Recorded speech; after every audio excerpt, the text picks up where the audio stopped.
You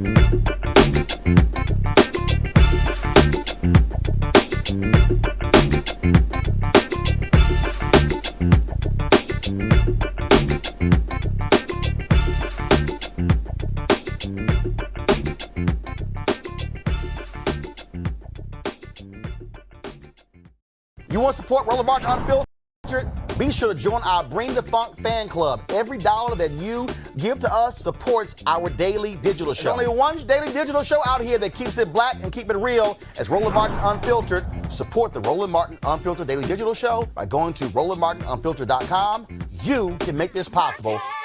Hey, folks, what you're looking at is a live look as we stand outside of the public safety building here in the county where Elizabeth, North Carolina is. You see there are protesters who are out here. Folks have been protesting since last Wednesday when Andrew Brown Jr. was shot and killed by several sheriff's deputies as they serve an arrest warrant at his home here in Elizabeth City, North Carolina. This is a city of 17,000 people, about 50-50 African-American and white. Tensions have been running high because of the sheriff's department. They have been not being transparent and unwilling to release the body camera footage that took place on that particular day. They have been very scant in releasing details about what took place as well. Here's what we know as of now. Last week, when this took place, it was on Wednesday morning around 8 a.m. when these sheriff's deputies descended upon his home, Andrew Brown Jr.'s home, in the 400 block of Perry Street.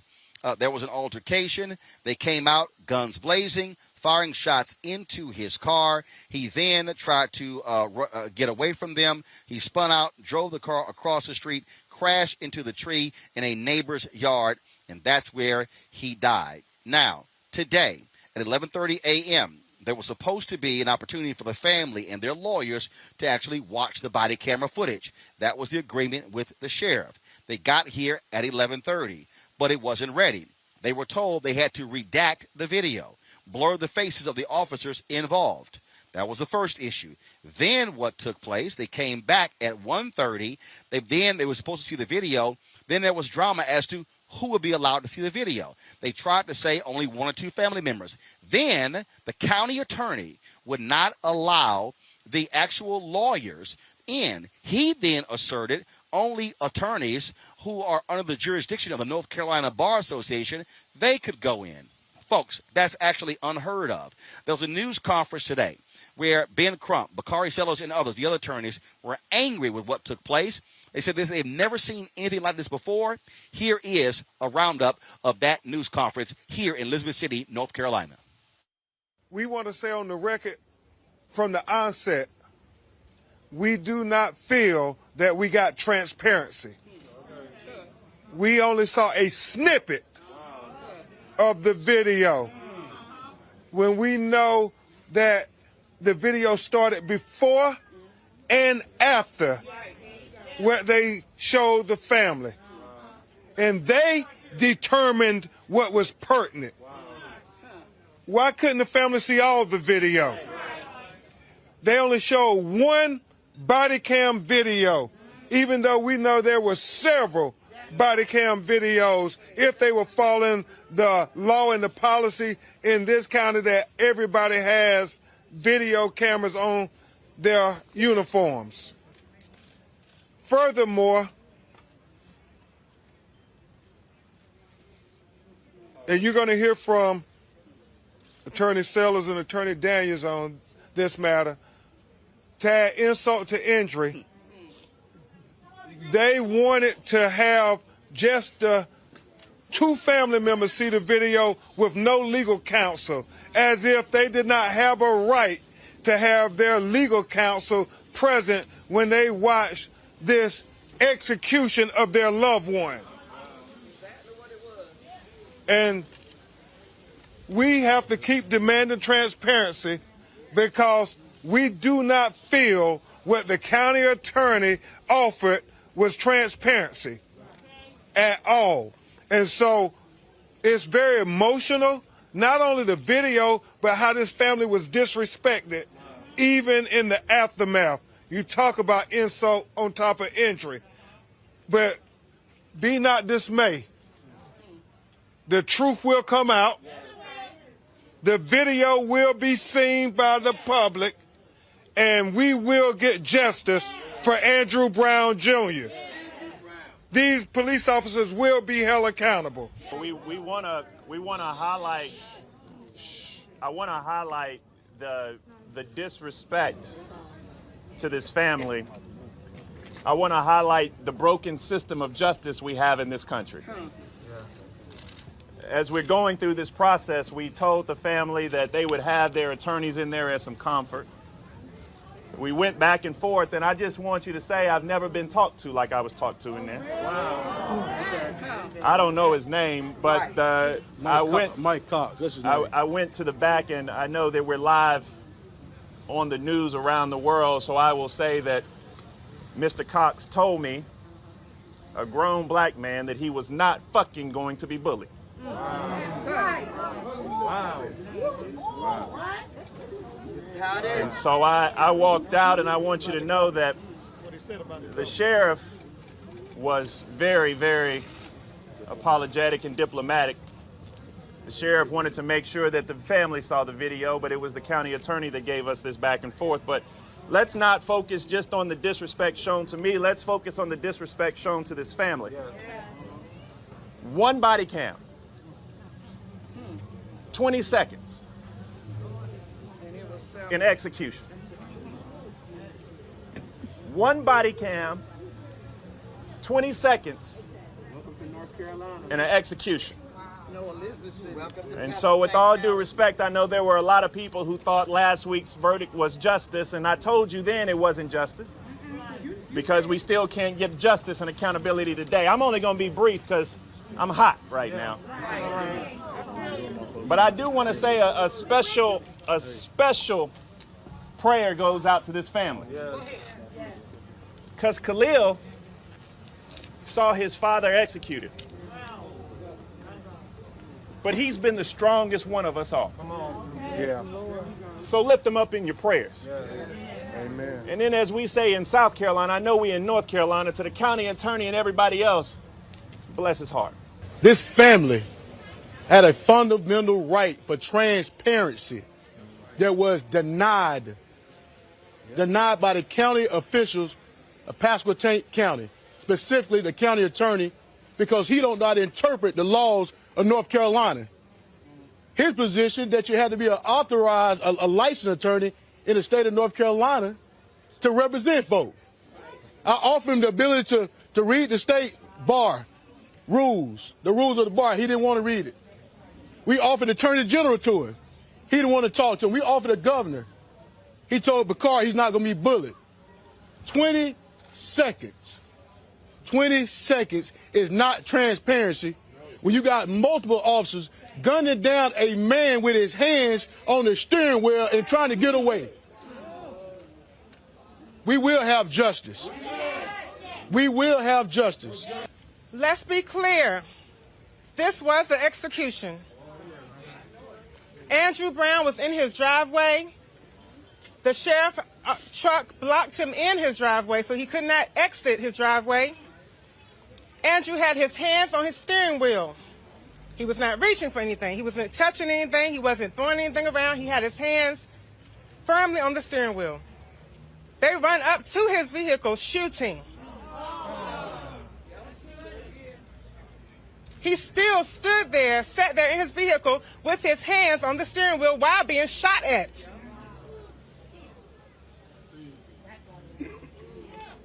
Now, keep in mind, this is 20 seconds. I have 3 pages of notes for 20 seconds. We watched this over and over and over to make sure we were clear at what was going on and what was transpiring. He finally decides to try to get away, and he backs out, not going towards the officers at all. There was at no time in the 20 seconds that we saw where he was threatening the officers in any kind of way. He was trying to evade being shot.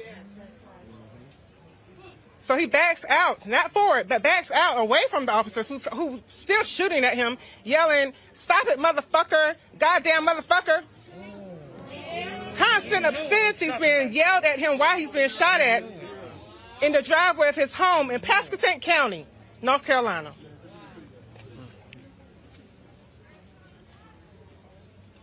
I'm taking my time, y'all, but it was 20 seconds.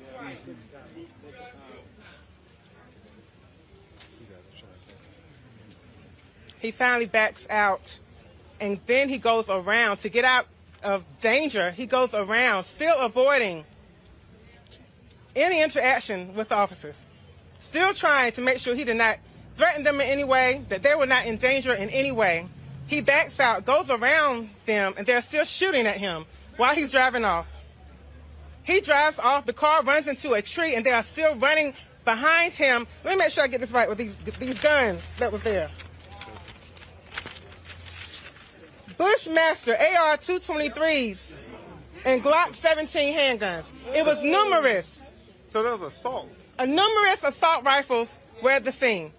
We saw one video, 20 seconds from one body cam. It was at least 8 officers there. We only saw one body cam. It was a sheriff's truck there. We didn't see any dash cam video. We just saw that one body cam. And he was still shooting. Excuse me. Hold on. Yeah, he was still. I just want to make it clear that they were still shooting at him after the car had already crashed into a tree. They were still in the stance of shooting towards him. His car is riddled with bullets from them shooting at him when he was not in any threatening them in any kind of form or fashion. Like we against all odds in this world. My dad got executed just by trying to save his own life. You know, he was not in the officers was not in no harm of him at all. It's just messed up how this happened, man. For real. Last one. The video you saw, was the police vehicle marked or unmarked? Marked. Was marked? Yes. Were they in uniform or were they not? Some of them was in SWAT.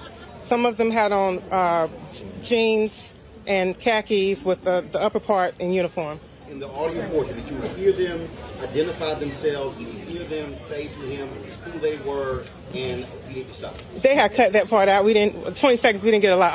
All they said was, hold on, let me look at my note, make sure I get it correct. Take your time.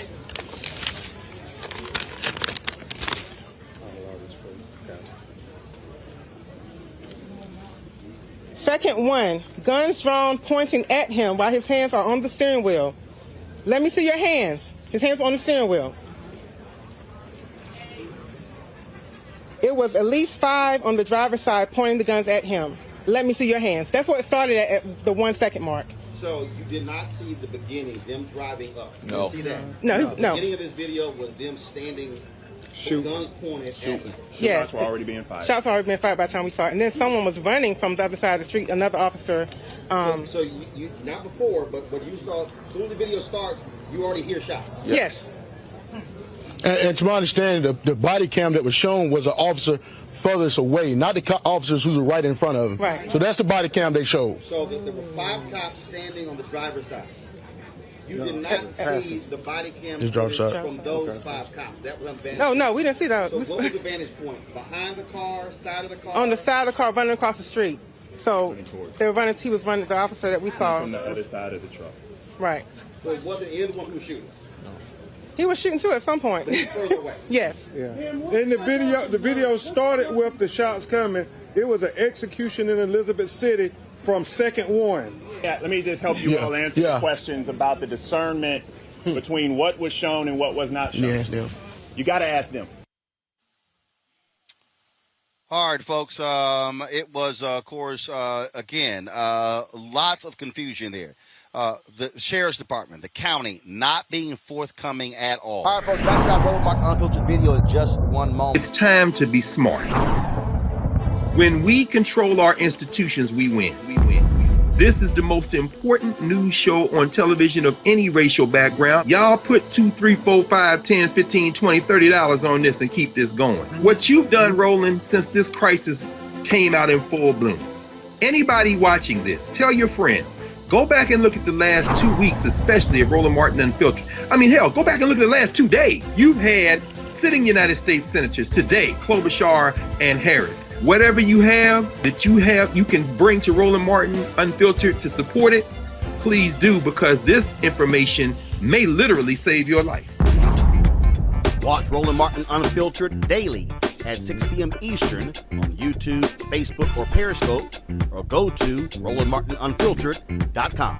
Support the Roland Martin Unfiltered Daily Digital Show by going to RolandMartinUnfiltered.com. Our goal is to get 20,000 of our fans contributing $50 each for the whole year. You can make this possible. RolandMartinUnfiltered.com. You want to support Roland Martin Unfiltered? Be sure to join our Bring the Funk fan club. Every dollar that you give to us supports our daily digital show. There's only one daily digital show out here that keeps it black and keep it real as Roland Martin Unfiltered. Support the Roland Martin Unfiltered Daily Digital Show by going to RolandMartinUnfiltered.com. You can make this possible. Folks, it has been 6 days since Andrew Brown, since he was shot and killed here in Elizabeth City, North Carolina. You see, we were at the spot where he was shot and killed. You see, what they have done is they've actually placed these candles out here where it says Drew. This is his home right here. Folks, the answers are still not forthcoming as to exactly what is going on, what caused the sheriff's deputies to shoot and kill Andrew Brown Jr. No one knows yet, and we're still trying to figure that out. Here's the fundamental problem. The county, the district attorney, the sheriffs, they still are not talking with anyone. They still are not communicating with the family. Today, there was a news conference here in Elizabeth City. In this particular news conference, where the attorneys for the family, they talked about the independent autopsy that was conducted on behalf of the family and laid those results out. But still, folks, we have not heard from the district attorney. We don't even know who's leading this investigation, if an investigation has even started, if the deputy sheriffs, if they have actually been interviewed. Here's a roundup from today's news conference. We commissioned a private individual autopsy report, postmortem report, because we don't have access to anything that's official. And what our preliminary autopsy report shows is that there were 5 penetrating bullet wounds to the body of Andrew Brown Jr. Now, consistent with what you have probably already heard is that the first initial shots were through the front windshield of the vehicle that he was located in at the time that Hold on 1 second. They're trying to do surveillance on us. What you probably heard already, and you heard yesterday when Ms. Lassiter gave her recitation of what she saw on the video yesterday, was that Mr. Brown had his arms up on the steering wheel of the vehicle that he was then located in. And what happened was that there were 4 bullet wounds to his right arm. These bullet wounds, according to the autopsy, were more or less glancing shots. They were not fatal shots. So he was able to back up as these shots were coming into the vehicle.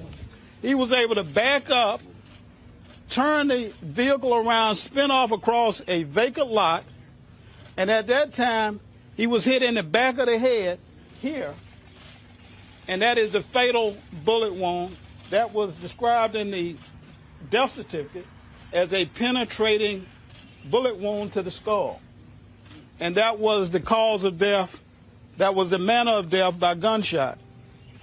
So we now know, because we have not been able to get any official documentation concerning this shooting, that this, in fact, was a fatal wound to the back of Mr. Brown's head as he was leaving the site, trying to evade being shot at by these particular law enforcement officers who we believe did nothing but a straight-out execution by shooting him in the back of his head as he was trying to get away in a moving vehicle, which no doubt is also against police practice to shoot into a moving vehicle to a person who posed no threat whatsoever to the officers then and there on the scene.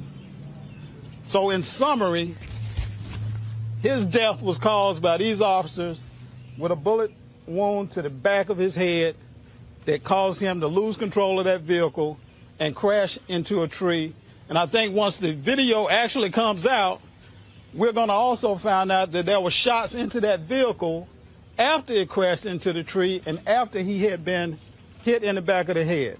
The certificate also says that the time of death was within minutes after this particular gunshot wound to the back of the head.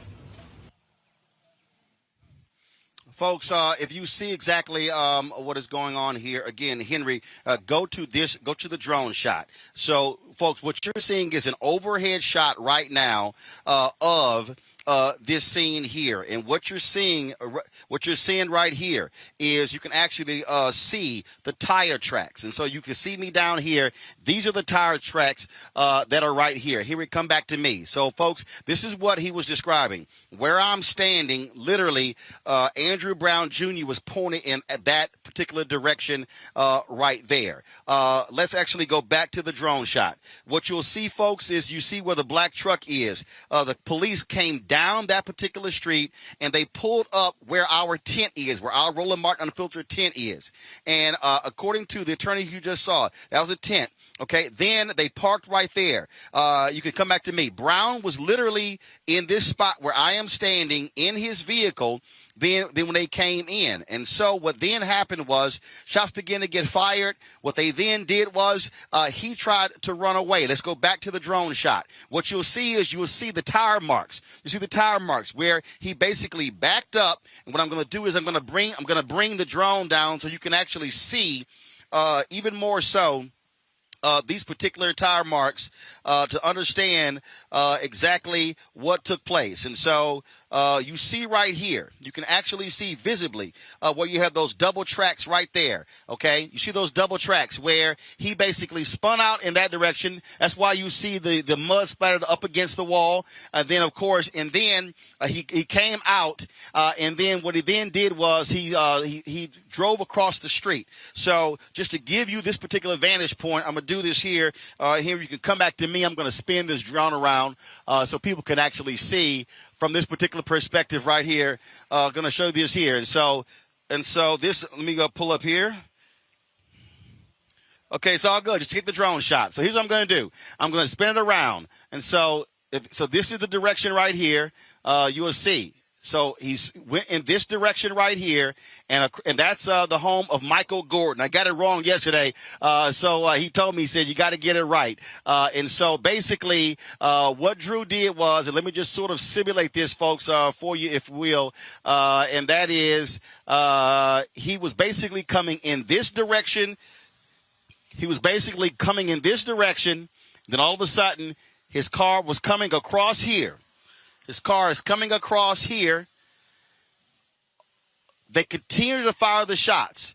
That is the home right there of Mr. Michael Gordon. And then the bullets went into the home there. And then you will see it went right. And then this is where, right here, is where Andrew Brown ended up. His car crashed into that particular tree right there. And, folks, that's when that's exactly where he died. Now, what we also want to show you is this here. There was a police camera. There was a police camera. I'm going to bring this back. Sorry, folks. So we got some cars that are coming. I don't want our drone to get hit. And the drone just got hit. But we'll fix that. Yeah, I know the car was coming. Anthony, you go get the drone. Take care of it. Yeah, literally just got hit. Just got hit there. So here's the deal, folks. So here's what happened. Okay. So here's what happened here. Okay. So here's what happened here. Okay. There's a police camera. There's a police camera. There's a city camera that is sitting up here. There's a city camera that is sitting up here. That city camera captured what took place here. The problem is the sheriff, they now have the camera. We've been trying to get access to that particular video, have not been able to get access to it. We put in a freedom of request form for that video. We put a freedom of request form for that video, have not been able to get the video just yet. So that's what we're doing, okay? All right, folks, back to our Roland Martin Unfiltered video in just one moment. It's time to be smart. When we control our institutions, we win. This is the most important news show on television of any racial background. Y'all put $2, $3, $4, $5, $10, $15, $20, $30 on this and keep this going. What you've done, Roland, since this crisis came out in full bloom. Anybody watching this, tell your friends. Go back and look at the last 2 weeks, especially of Roland Martin Unfiltered. I mean, hell, go back and look at the last 2 days. You've had sitting United States senators today, Klobuchar and Harris. Whatever you have that you can bring to Roland Martin Unfiltered to support it, please do, because this information may literally save your life. Watch Roland Martin Unfiltered daily at 6 p.m. Eastern on YouTube, Facebook, or Periscope, or go to RolandMartinUnfiltered.com. Support the Roland Martin Unfiltered Daily Digital Show by going to RolandMartinUnfiltered.com. Our goal is to get 20,000 of our fans contributing $50 each for the whole year. You can make this possible. RolandMartinUnfiltered.com. You want to support Roland Martin Unfiltered? Be sure to join our Bring the Funk fan club. Every dollar that you give to us supports our daily digital show. There's only one daily digital show out here that keeps it black and keep it real as Roland Martin Unfiltered. Support the Roland Martin Unfiltered Daily Digital Show by going to RolandMartinUnfiltered.com. You can make this possible. I showed you that walkthrough with the attorney, Wayne Kendall. And then we walked across the street and we talked with Michael Gibson. Michael Gibson lives in the home with his wife, married 38 years. It was in his yard where Andrew Brown Jr.'s car crashed into a tree. Listen to him describe the aftermath. And not only that, one of those stray bullets fired by the cops, a high-caliber weapon, came through his home, went through 2 walls. If Michael Gibson if he had waited, because he said his wife went to work first, and then he went to work before that. They both left before 8 o'clock. This took place around between 8:20 and 8:26. If Michael Gibson had delayed his leaving home by 15, 20 minutes, and if he had been sitting at his kitchen table, Michael Gibson likely would be dead, because that bullet literally came through at the height of where he would be sitting in his kitchen. Listen to his description. Man, talk about scary. So that Wednesday morning, you, your wife, and daughter were not here? No, we weren't here. My daughter doesn't live here. It's just my wife and I reside here. So no one was here? No one was here. Thank goodness. Amen, brother. And my wife left about 7:45, and I left about 8:15. My brother and I went to Lowe's. And when I had to come back home, get him a shop to get something else.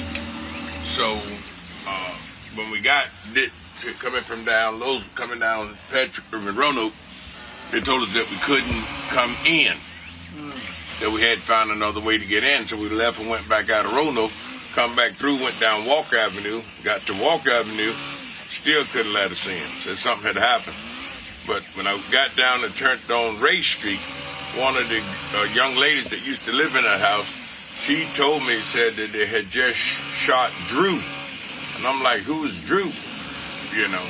So it said, the guy that lives in front of you where the house that I used to live in. I said, what? They shot him? Said, yeah, they shot him about 8 times what she heard. She said she heard the shots.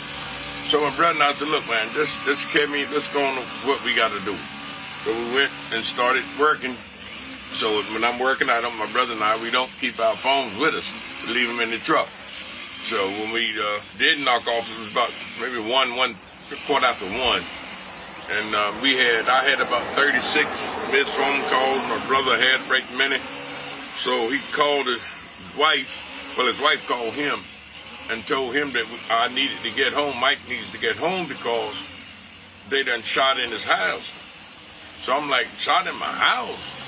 You know, but I didn't see none of this. I mean, they wouldn't even let us get those orange recycling bins down there. That's as far as they would allow us to get. I couldn't see none of this. But matter of fact, at that time, there wasn't no tent or nothing in my yard. It was just cops. There wasn't nothing in the yard. Evidently, I didn't see the car, didn't see anything. But anyways, when I did allow Steve, I got in contact with my wife. I called her and she says that my daughter had followed her home, and they was already here when I got here. So I had to wait until they officers give me permission to come home, but my daughter and my wife was already in the house, you know, sweeping up glass. So my daughter says, Dad, you breaking the thing before you leave this morning? She said, no, that ain't broke nothing. If I would, I'd have gotten it up. So she was committed to sweeping up glass. So she asked me, what kind of glass, Daddy, y'all got in here that's gold around the trim and clear? And I said, and I looked around and said, that's my clock. So then when I looked up, that's when I seen where the projectile had come through and went through my clock and on the wall where my wife sits about a foot above her head where she sits across the room. Then I'm going wild. Now they done shot through my house. So now, where are they doing shooting in my house? That's where I am. So then I goes in the kitchen and finds looking at where I'm, because I'm ex-military. I looked at where things might have went or might have been, and then I look where my crock pot sits on the counter, and I see the indentation in my crock pot, and I look down on the floor, and I see the projectile. Was that a 223 bullet? It was already bam. It had impacted, but it didn't look. It was heavy enough. It didn't look like no pistol round to me. Right. Well, 223 bullet is real small. Yeah. Well, this here bullet did when the impact on it wasn't no bigger than that. When it hit the impact that metal, when it slowed it down some when it went through that wood. So that hole right there, that's the bullet. Yes. That's the bullet hole. That's where it went through here, then went through my other side of my front room. Do you mind if we come in? Through the front room and then through my from the kitchen. front room to the kitchen. It hit right there. Yeah, it started right here. Oh. It creased this. Wow. Man. Wow. So that changed the trajectory. That's right. It brought it down. It brought it down. So it came from there, through there, through the front room, through the side of the room, through the side of the room, through my kitchen, through the kitchen, and on my counter. Man. Thank goodness nobody was home. Praise God for that. And see, that's what I was trying to explain to them. They don't understand. And I got people coming in, baby. You hear me, honey? Yes, it came through. You can look outside and see that. So this is the clock. Yes, you can see where it came in. If you come over here, you can see daylight. Right here, you can see that hole. So that's you can see the daylight right here. You can see right through that hole. Yeah, you can see through there. So it came through here. It came through there, and then this is where my wife sits all the time. It hit this picture and went through there. Man. Got it. And then once it hit here, it came through that wall into this side wall here and came through this wall and hit here. Wow. So if y'all had not... If I sat there at eating breakfast like I do, that round would have went through Michael's head. See, you know. Wow. So you said your wife left first, you left a little bit after that. Right. This happened around 8:30. You're right. If for whatever reason, if y'all were 30 minutes late or whatever, we'd have been right here. And then it hit my crock pot right here and hit the crock pot. Yeah, right hit my crock pot right here. I see the indentation right there. It hit it there and it landed up down there on the floor. Man. If I sat there, it's dead center of my head when I sat in my chair eating breakfast. Yeah, right here. Right there. Oh, absolutely. Yeah, sitting right there, man, and it's crazy. So, I just try to tell them, I'm not mad with them guys, but the thing with it is, you don't shoot like that. Don't do that. This is the residential area. You got the social services down there. You got the health department down there. You got a school down there. And people walk past this house and this yard and this sidewalk every day. And it doesn't make sense to discharge. If I had shot in an occupied dwelling, those people would have had me on the ground with their knee in my damn neck. Right. You know what I mean? They'd have had me locked down by now. Yep. They'd have had me, the young man, Michael Gordon, proud veteran, shooting in houses. They'd have had me jacked up. And it's crazy. So, you know. How long did you know Andrew? Did you know him well? Yeah, I knew his dad, I knew his mother, and I knew him when he was a little puppy. I know him when he was a little puppy. But he didn't get no trouble around here in the hood. You know, whatever he did or whatever they said he done, I don't know. Because, you know, I didn't affiliate myself with too many people in the hood. But he hadn't been recently about a good, I'll say 5 months. Maybe less than that, and moved over there. You know. For some apparent reason, don't nobody stay over there long. Well, thank God you and your wife and your daughter. Yes, wasn't here, man. Because, like I say, that's what I'm really highly pissed off about. She's still upstairs laying down there. She's trying to get it together. But I'm telling you, man, I mean, I've been married 38 years. And something happened to my wife, man. I mean, you know, it's like this. Right. You know, if she perish, she perish. But don't let nobody shoot in my damn house and kill my wife and shoot my wife. Right. See, they get me on the edge. You know what I mean? That's going to have me all crazy and jacked up. You know, and that's crazy. Well, we appreciate you letting us in. We appreciate it, brother. Yeah, man. You're welcome. But I appreciate y'all for taking time out to hear this story tonight. Yes, you know, I know how the job went, and they should know better than that. Yep. All right, folks, back to our Roland Martin Unfiltered video in just one moment. It's time to be smart. When we control our institutions, we win. This is the most important news show on television of any racial background. Y'all put $2, $3, $4, $5, $10, $15, $20, $30 on this and keep this going. What you've done, Roland, since this crisis came out in full bloom. Anybody watching this, tell your friends. Go back and look at the last 2 weeks, especially of Roland Martin Unfiltered. I mean, hell, go back and look at the last 2 days. You've had sitting United States senators today, Klobuchar and Harris. Whatever you have that you can bring to Roland Martin Unfiltered to support it, please do, because this information may literally save your life. Watch Roland Martin Unfiltered daily at 6 p.m. Eastern on YouTube, Facebook, or Periscope, or go to RolandMartinUnfiltered.com. Support the Roland Martin Unfiltered Daily Digital Show by going to RolandMartinUnfiltered.com. Our goal is to get 20,000 of our fans contributing $50 each for the whole year. You can make this possible. RolandMartinUnfiltered.com. You want to support Roland Martin Unfiltered? Be sure to join our Bring the Funk fan club. Every dollar that you give to us supports our daily digital show. There's only one daily digital show out here that keeps it black and keep it real. As Roland Martin Unfiltered. Support the Roland Martin Unfiltered Daily Digital Show by going to RolandMartinUnfiltered.com. You can make this possible.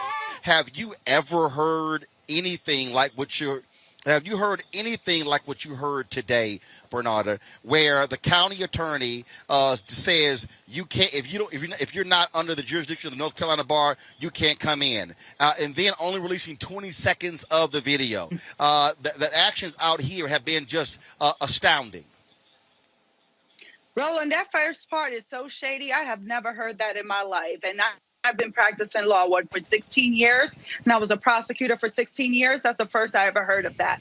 So let's be real, and this is the problem, that when you have police-involved killings of anyone, any type of person, African-American person, whatever other race, the reality is that there should be a separate division, a separate entity that should be investigating those police and the prosecutors in this case. That's the first problem that you have here. So the attorney general should be stepping in and either prosecuting the case themselves or assigning a separate prosecutor's office to investigate the case on the prosecution side, and then a separate entity on the law enforcement side to investigate this case. Because, if there is no transparency, there is no trust in the system, regardless of what the outcome of this case would be.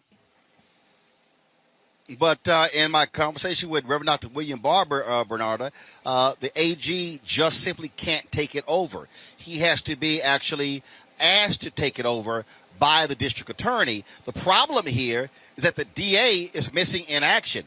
I asked the question specifically at the news conference, and I think we included it, folks. If we didn't, please find it, where I specifically asked, was the DA's office present? Bakari Sellers said no. So how in the world can you have a situation where the sheriff's office, there are several officers who were involved in this shooting, and the sheriff's office is running the investigation, and they are redacting video? that's where the DA's office should have taken this thing over.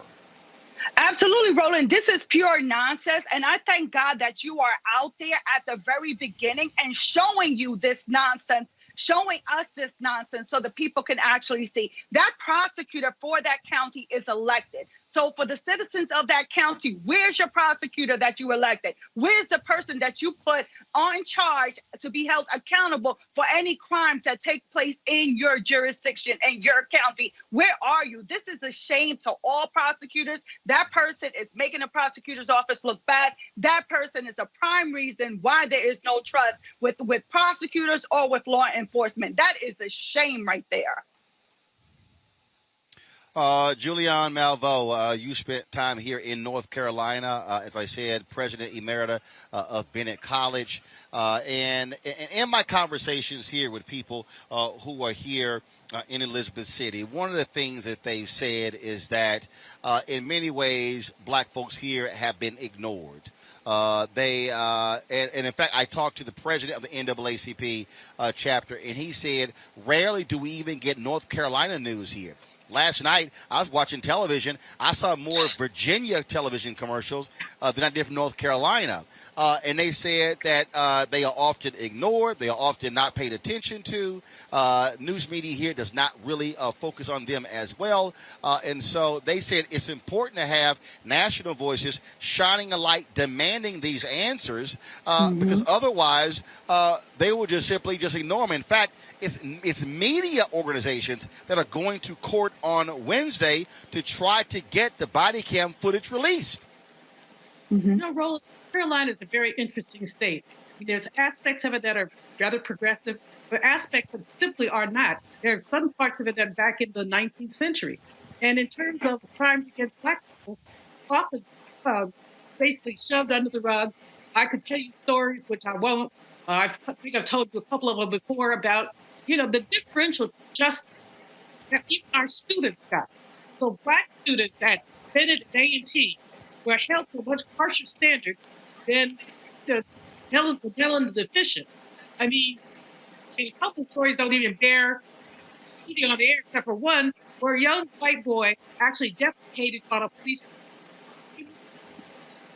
and they think he can drink. Meanwhile, some of my girls had a little bitty party. By little, I mean the music came out of their laptop. How loud possibly they didn't have speakers, and they were taken to jail. So this is the difference. This is far less impactful than the execution of the man. So we know that this is all about so-called unconscious bias. I don't even. I think. Hold tight 1 second, Julian, we're having some issues with your audio. We're having some issues with your audio. You're literally hearing every other word. So we're going to try to work on that and fix that. Bernard, I want to go back to you. 20 seconds. My God, 20 seconds. You have a number of cops on the street. In fact, there are a couple of positions on that street where they had cameras, city-owned cameras. The sheriff's department, which is the county, has taken possession of those videos. That's the city. This is such a shame, Roland. I mean, I'm getting so hot just sitting here, just listening to you, because this is so ridiculous of what's going on. It's a shame to the people of that county. It's a shame to the people of North Carolina. It's actually a shame and sad for us as a community to be watching how this so-called justice is playing out. Look, I don't know what happened to Mr. Andrew. I don't know. I don't know if the cops were justified.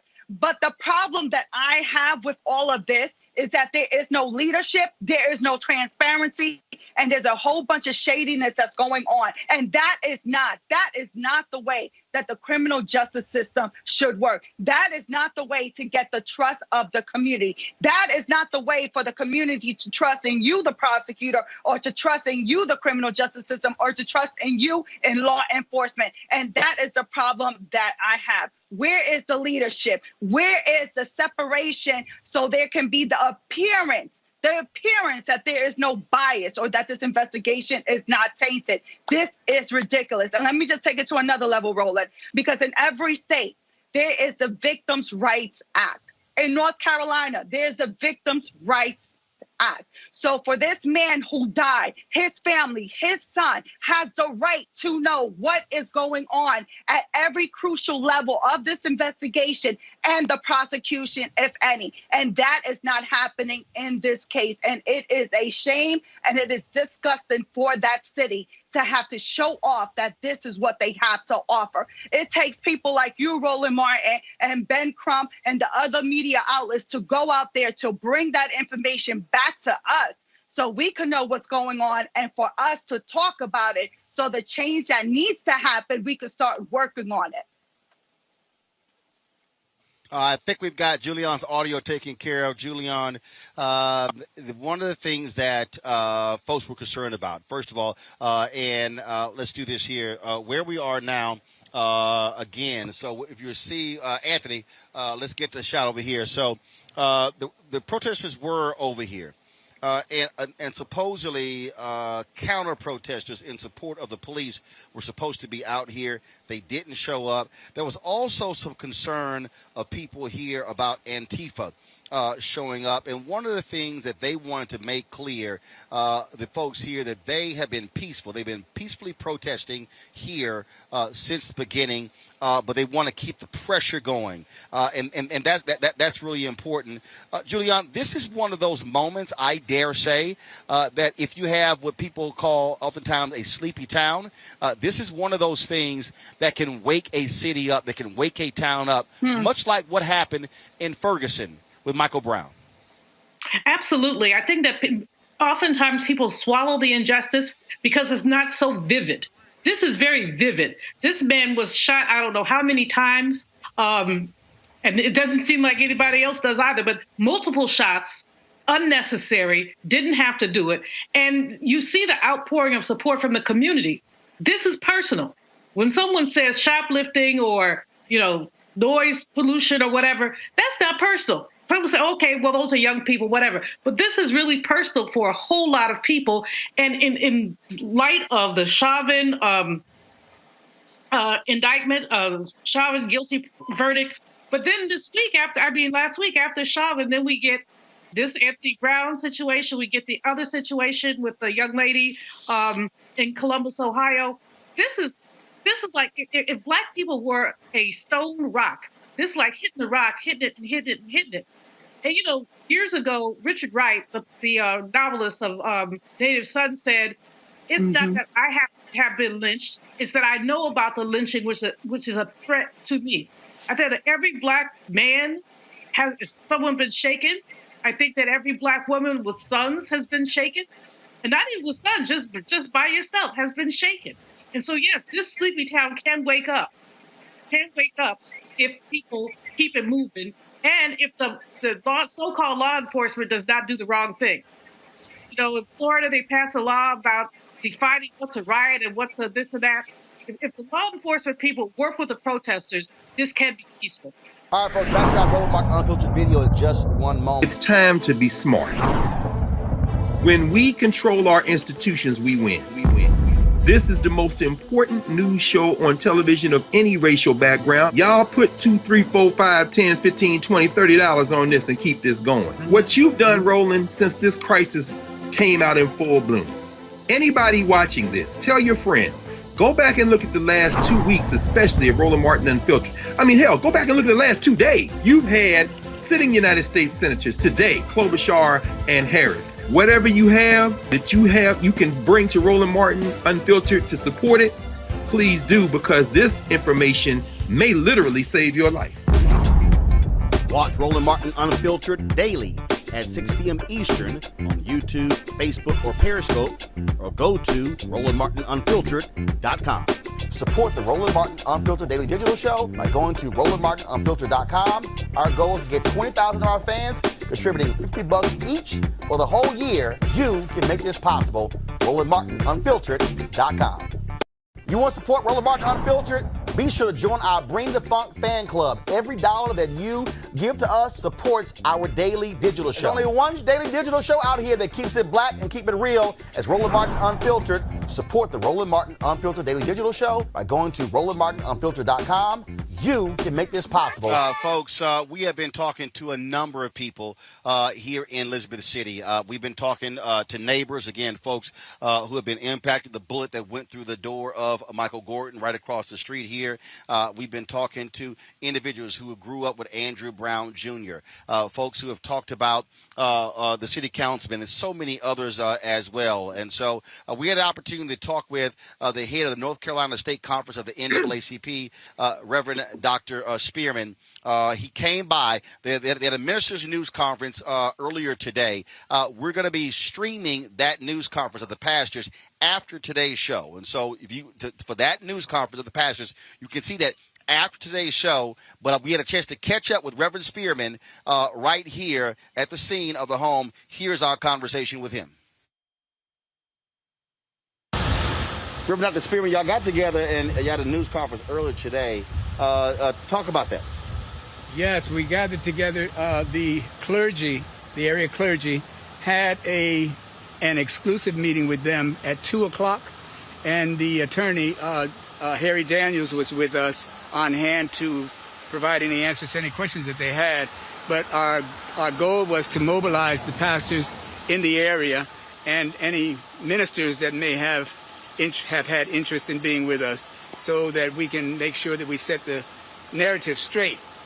One of the things that was concerning to me is how on the day that they were going to show the footage to the family, that they declared a state of emergency. Right. Which is always, what's going to, they already knew what was going to be on the tapes, and they're basically setting us up to go and tear up stuff and all of that kind of thing, which, we don't do, but they try to compel us to do those kinds of things. Right. Yeah, so we called a moral state of emergency and tried to change the context and help them to understand some things, especially about the uniqueness of the black belt in the state of North Carolina.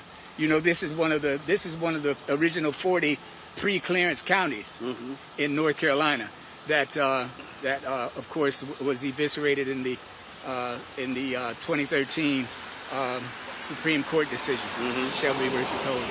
Yeah. Talk about we've spent a lot of time talking to people here. They've expressed their frustrations with the county officials here. They say you have black representation on the city council, but the issue is with this county. Right. And that was something that I was adamant to bring out. I was intentional to bring out that as far as I was concerned, that it wasn't even the sheriff who was the one that we should put the spotlight on, but it's the district attorney. Right. And the district attorney is now he's poised to run for the Superior Court seat here in the I think it's called the first prosecutorial district. Right. And as such, he would be the only, because the seat was occupied by Judge J.C. Cole, who was an African American for 20-some years, he and his wife. But now, if this dude wins, it would be in the hands of a white person. And in 2018, the North Carolina NAACP traveled to Washington, D.C. to oppose the confirmation of Thomas Farr to the Eastern District of North Carolina. Right. So there's an African American that's running, and the pick really of Judge Cole, and we're hoping that we'll see something manifest there. Well, and the issue there, and talking about the attorneys and others, is just how the DA has been non-responsive. Non-responsive, Roland. I have been calling the office continually. When I first called on April 21st, they told me that he was not going to be in his office until the 26th of April. And I said, that's unacceptable. You're telling me that he's out of pocket until the 26th with all of this that's going on? They gave me a number to call and told me to leave a message, which I did, and no response whatsoever. None. And the sheriff's office was likewise. So, it tells a tale on how they've been treating us and expecting us to roll over and take it for a long time. This is a stronghold. And if our people don't begin to wake up and smell the coffee and do what needs to be done, then shame on us. Because we have to rise up and start doing doing what we need to do to get out of all of this kind of bondage that we're faced with. All right. Well, Reverend Theron, we certainly appreciate it. Thanks a lot. Good to see you, sir. Good to see you. My colleagues and I wanted to come by here and see where Brother Andrew Brown Jr. was killed. Was just slaughtered. Yep. Slaughtered. That's what happened. All right. So we're going to stay on it. You set up, boy. You set up at the right place. I appreciate it. God bless you, man. Thanks appreciate a lot. you. Thank you. All right. Thank you. All right, folks, back to that Roland Martin Unfiltered video in just one moment. It's time to be smart. When we control our institutions, we win. This is the most important news show on television of any racial background. Y'all put $2, $3, $4, $5, $10, $15, $20, $30 on this and keep this going. What you've done, Roland, since this crisis came out in full bloom. Anybody watching this, tell your friends. Go back and look at the last 2 weeks, especially of Roland Martin Unfiltered. I mean, hell, go back and look at the last 2 days. You've had sitting United States senators today, Klobuchar and Harris. Whatever you have, you can bring to Roland Martin Unfiltered to support it, please do, because this information may literally save your life. Watch Roland Martin Unfiltered daily at 6 p.m. Eastern on YouTube, Facebook, or Periscope, or go to RolandMartinUnfiltered.com. Support the Roland Martin Unfiltered Daily Digital Show by going to RolandMartinUnfiltered.com. Our goal is to get 20,000 of our fans contributing $50 each for the whole year. You can make this possible. RolandMartinUnfiltered.com. You want to support Roland Martin Unfiltered? Be sure to join our Bring the Funk fan club. Every dollar that you give to us supports our daily digital show. There's only one daily digital show out here that keeps it black and keep it real. As Roland Martin Unfiltered. Support the Roland Martin Unfiltered Daily Digital Show by going to RolandMartinUnfiltered.com. You can make this possible. Mustafa, that really is a fundamental problem that we're facing here. Folks here have been calling for transparency. The problem is we don't have transparency. Yeah, well, they know with transparency, that means that folks are going to get the real information. Folks are even going to get even more mobilized when they see the execution of this young man. And that's exactly what it is. When you have a kill shot to the back of the head, that's an execution shot. So we understand this game that is continually being played where black folks can have their hands on the wheel of a car and be killed, or you can have your hands handcuffed behind your back and still be shot. And we see this play out time and time again where we are complying. And the interesting thing about this case is that I don't blame that brother for actually trying to drive away. If you're shooting at me, I'm trying to get away as well. That is just the natural state of someone trying to protect their lives, because we have seen across the country when you comply and when you listen to whatever the order might be from a law enforcement officer, you are literally rolling the dice with your life. So until they do better, we have to do what we have to do to try and protect ourselves. Kelly, as someone who's a communications strategist, the folks here are failing communications 101 across the board. Across the board. You're absolutely right. When it comes to situations like this, like the number one thing you should be doing in crisis communications is getting ahead of the story and holding yourselves accountable by controlling the narrative. Be as honest as possible, but still control the narrative. These police officers down in North Carolina aren't doing that, probably because they know that they were in the wrong, and there's no way to do this ethically. Crisis communications specialists be damned. There's no way to do this and get ahead of it in a way that makes you look good. It looks like that these cops were just simply overzealous, racially biased, and straight up wrong. When your hands are on the steering wheel, that's the number one thing that people are telling us to do as Black people. When a cop sees you, 10 and 2, make sure that everything's clear. They see your hands, all of these things. Andrew Brown did all of that, and he was still killed. And frankly, I am tired. And I know I'm not the only one. I am tired of having to explain why my life matters, why I deserve the same courtesy, why I deserve the same benefit of the doubt, why I deserve the same amount of grace as my white counterparts in these situations. Because right now, it looks like there's, you hear this analogy right now of, a few bad apples, et cetera, et cetera. This is a rotten tree. And the few bad apples are actually the good cops. What we're seeing right now is the norm. What we're seeing right now is what they are actually trained to do. The difference is it's on camera now, and they have to be held accountable for their actions now. And the fact that we are not given the same courtesy, we are not given the same grace as our white counterparts in these situations, it's absurd, especially when you see white people in the craziest situations with cops, and they are still alive at the end of the day. I'll never forget in 2016 in Florida, this man was a cannibal, eating somebody's face in front of a slew of cops, and they never took out their gun. They took out tasers. They brought in the K-9 unit.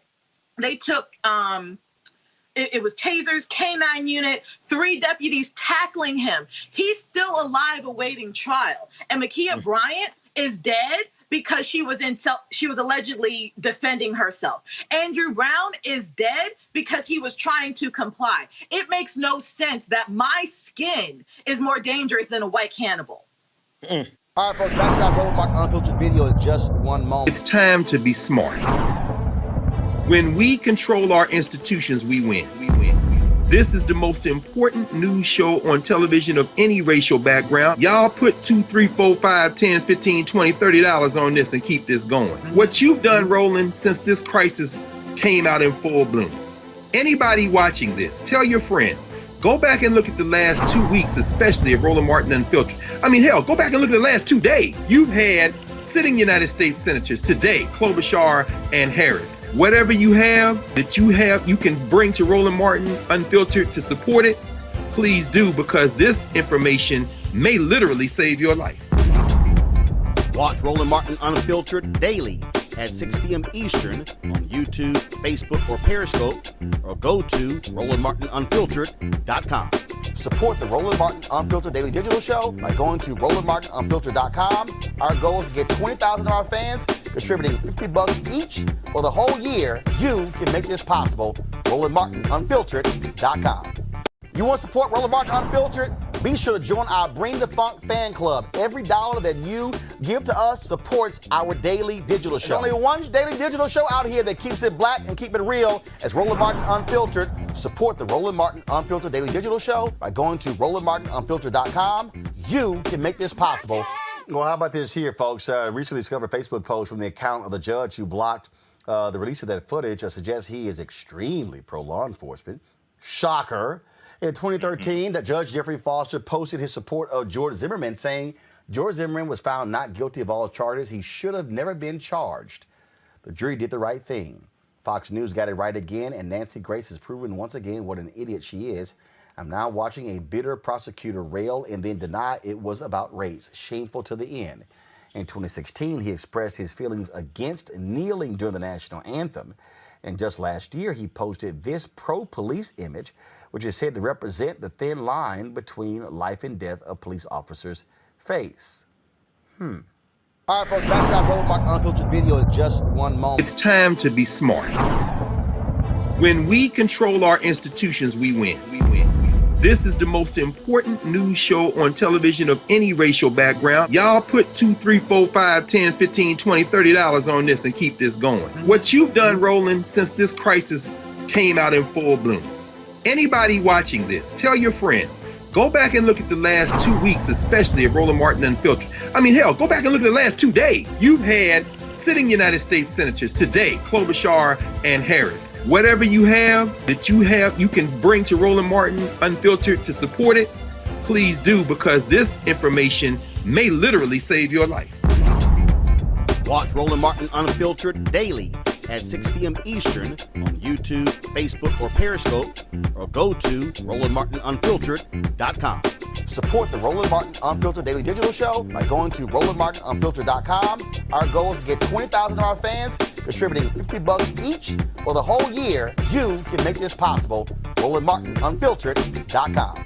You want to support Roland Martin Unfiltered? Be sure to join our Bring the Funk fan club. Every dollar that you give to us supports our daily digital show. There's only one daily digital show out here that keeps it black and keep it real as Roland Martin Unfiltered. Support the Roland Martin Unfiltered Daily Digital Show by going to RolandMartinUnfiltered.com. You can make this possible. Speaking of the investigation, earlier today, when we came out to the scene here, several investigators from the State Bureau of Investigation, a couple of those investigators actually came out and they met with the landlord here. And so this is the video here of those investigators arriving on the scene here to talk to the landlord. And so what they were coming to do, they were coming to actually check to see about additional cameras. Apparently, there were cameras that were actually inside. There were cameras that was a Ring camera, and apparently there was another camera. They thought, or they were told, that there were additional cameras on the inside. They wanted to check that out, and so they went inside. They offered no comment to those of us in the media, and so that's what they did there. So after they went through the home, they were only in there. They were only in there max maybe 10 minutes. Then we had an opportunity to talk with the landlord about what they were looking for, what they were in search of. He also had an opportunity to talk to us about Andrew Brown Jr., someone that he has known since Brown was 5 years old. Of course, that's the last 37 years. So here's that conversation.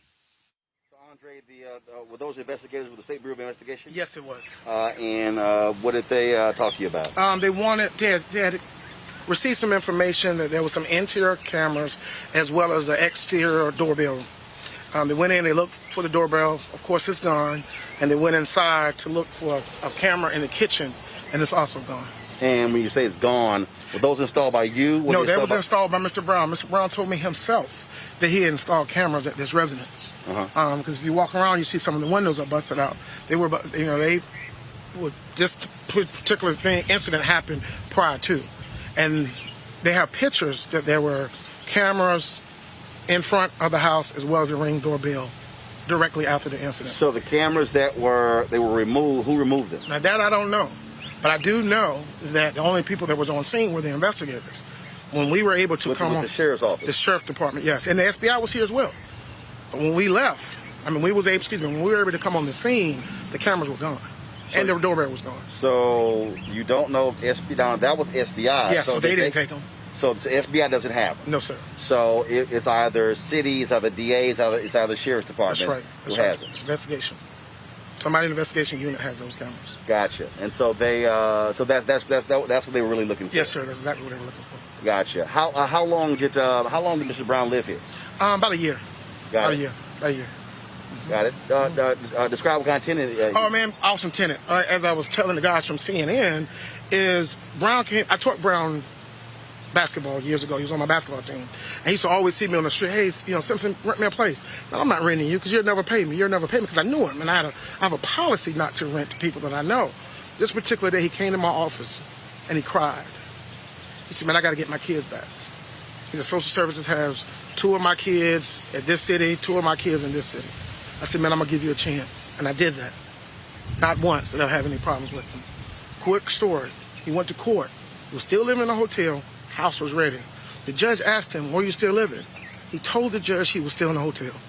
The judge continued 30 to 45 more days. He could have easily told the judge that he was home, and he could have moved the process to get his kids. But he was honest with them. He was honest.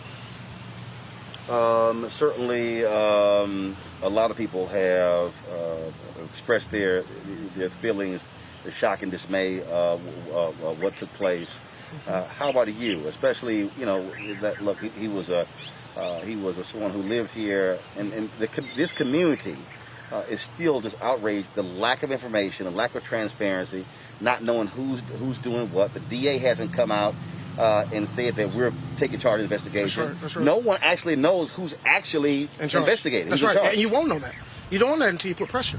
You're gonna have to put the pressure somewhere downtown for that stuff to be released. So the stuff that you guys are coming out, finding now, Elizabeth City has been experiencing this for years. Yes, sir. And you're born and raised here? Born and raised right here. Left 4 years, Chapel Hill, and came right back. Okay. All right, then. We'll appreciate it. Thank you, Mr. Mark. All right, thanks a lot. Appreciate you. All right, thanks a lot. Take care, Doc. Be safe. You too. All right, folks, back to our Roland Unfiltered video in just one moment. It's time to be smart. When we control our institutions, we win. This is the most important news show on television of any racial background. Y'all put $2, $3, $4, $5, $10, $15, $20, $30 on this and keep this going. What you've done, Roland, since this crisis came out in full bloom. Anybody watching this, tell your friends.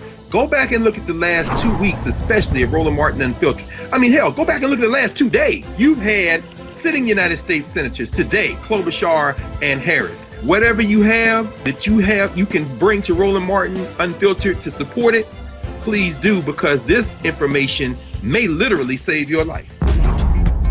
Watch Roland Martin Unfiltered daily at 6 p.m. Eastern on YouTube, Facebook, or Periscope, or go to RolandMartinUnfiltered.com. Support the Roland Martin Unfiltered Daily Digital Show by going to RolandMartinUnfiltered.com. Our goal is to get 20,000 of our fans contributing $50 each for the whole year. You can make this possible. RolandMartinUnfiltered.com. You want to support Roland Martin Unfiltered? Be sure to join our Bring the Funk fan club. Every dollar that you give to us supports our daily digital show. There's only one daily digital show out here that keeps it black and keep it real. As Roland Martin Unfiltered. Support the Roland Martin Unfiltered Daily Digital Show by going to RolandMartinUnfiltered.com. You can make this possible. Go. All right, folks. So here's what we're trying to do. So this is not a normal or traditional DVD player. So that's part of the issue. What they did is they gave us basically it's a bunch of data that's on here. And so what we're trying to do is and it's saying this is view 1. So we're trying to sit here. We had to grab let's see, exported views. So it's in an editing system, and we're trying to actually play it here. And so we're not sure like at what point is the video where it starts. We're hearing audio, so let's see if I can. There's a timeline on here, and if I can advance the timeline, we know the shooting took place. It says 2 hours. Yeah, it's the glare. Let's see it.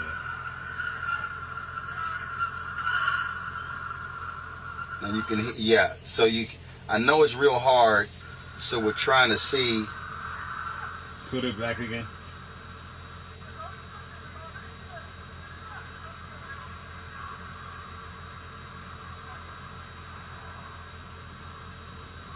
So we're trying to figure again. What we're trying again, y'all. This is all on the fly. That we're trying to figure out exactly where in here is the actual shot audio. We don't know. So we're trying to. So like I say, literally we're live here. This was the city camera, and so I'm trying to find it on here. So I'm hearing audio.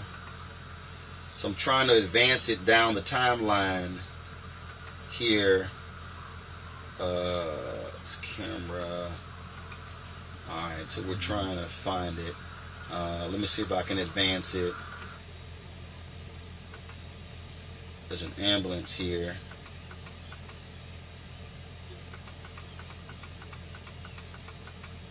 So that's part of that's part of the issue that we have. This is not normal in terms of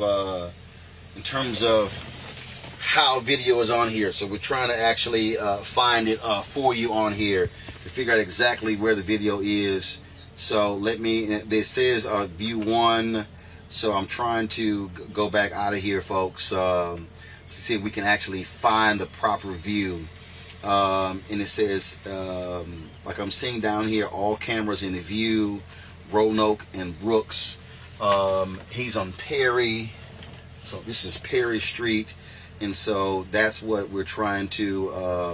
It's this street here. Yeah, so I'm trying to sit here and bring in. Let me see. I have. That's not it right there. Sorry, folks. This is a PC that I have never used. So we are. So we're all experiencing this thing together. We're trying to get it for you so we can actually see it. All the files on here. So we see Roanoke and Brooks microphone and Roanoke and microphone 1. We're seeing media data on here. and it says 1508. Let me see if this is it right here. No, like I say, it's a lot of different functions on here. Like I said, I have not used a PC in a very long time. I'm a Mac person, so I'm under the data settings right now, trying to figure it out. Let me see if I can find Windows Media on here, and then that will allow me to play Windows Media Player open. Let me see if that'll allow me to play it. Okay, all right. Again, y'all be patient with me. Recommended settings. This is a totally new computer of our driver. So let's see here. Is this it? Okay, videos. All right, so this is cannot be played in the traditional. So I put the DVD in. I'm in Windows Media Player. It says that there's no data on here, but we do know there's data on here. So we're gonna have to spend some time with this in order for to play it. So what we're gonna do, folks, is we're just going to, like I said, so it can't. So again, it's not encoded the way you normally encode video. So I can't play it in Windows Media Player. So we're gonna have to actually import it into an editing system, which is what I did. And so, and this is the editing system. I have no idea what it is, and so we're trying to figure it out, what's going on. So let's just do this here. We are going to like literally it's saying connected to camera, and and I'm not sure. Again, this is a zoom out. This is a zoom out here. So there's a timeline down here, and I'm not sure even what that timeline is. So I'm trying to scrub it. I'm trying to move this. Again, this is the editing system.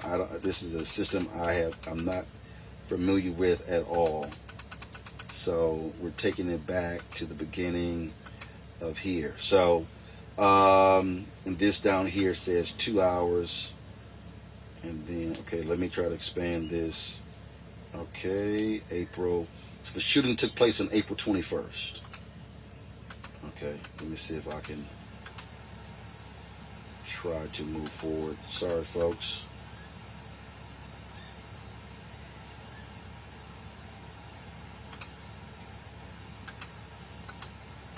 Yeah, we're unable to fix whatever this system, how they use it on this camera, don't have it. So I mean on this system. So here's what we're going to do. We're gonna work with this video. We're going to take it back to our control room. We're headed back to DC tonight. We're going to go back to our control room. We're going to put this through a different editing software, which is going to allow us to pull this video up.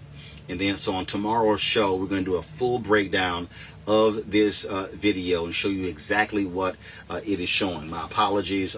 We did not know what form they were sending the video in. It's not in traditional video files, so we're not sure exactly in terms of what's going on with it. And so that's where we are, folks. And so we do have it. This is the video that the city provided to us. So on tomorrow's Roland Martin Unfiltered, we're gonna have a full breakdown of this video as we and we'll have it in complete playback. We'll be able to record it properly. And do that, and so the video is on the DVD. We have it. Nothing is deleted. You can't delete from a DVD player. Don't be cute with it, folks. So that's where we are. And so, for all y'all saying no, the issue is not that it's a PC. The problem is the video is not normally how you pull up video files. Okay, and so it's a whole different way they have the videos on here.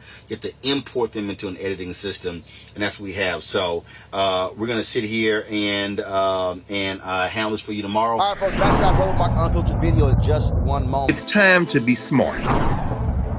When we control our institutions, we win. This is the most important news show on television of any racial background. Y'all put $2, $3, $4, $5, $10, $15, $20, $30 on this and keep this going. What you've done, Roland, since this crisis came out in full bloom. Anybody watching this, tell your friends. Go back and look at the last 2 weeks, especially of Roland Martin Unfiltered. I mean, hell, go back and look at the last 2 days. You've had sitting United States senators today, Klobuchar and Harris. Whatever you have that you can bring to Roland Martin Unfiltered to support it, please do, because this information may literally save your life. Watch Roland Martin Unfiltered daily at 6 p.m. Eastern on YouTube, Facebook, or Periscope, or go to RolandMartinUnfiltered.com. Support the Roland Martin Unfiltered Daily Digital Show by going to RolandMartinUnfiltered.com. Our goal is to get 20,000 of our fans contributing $50 each for the whole year. You can make this possible. RolandMartinUnfiltered.com. You want to support Roland Martin Unfiltered? Be sure to join our Bring the Funk fan club. Every dollar that you give to us supports our daily digital show. There's only one daily digital show out here that keeps it black and keep it real as Roland Martin Unfiltered. Support the Roland Martin Unfiltered Daily Digital Show by going to RolandMartinUnfiltered.com. You can make this possible. And folks, what you're hearing, a recurring theme here. And that is how conditions are in this city of 17,000 people. In a moment, we're going to play for you an interview that I just conducted literally not even an hour ago with one of the 6 black council members here in Elizabeth City. Now, keep in mind, this is one of the issues that you face here in Elizabeth City. You have the city, 50%. It's pretty much half and half, but African Americans are a majority on the city council. Okay, the city council voted, unanimous that calling for the release of the video. The problem is dealing with the county. Okay, now you're dealing with white control in this area here, and so that's what the battle that is going on here. So you get the city, African Americans in control.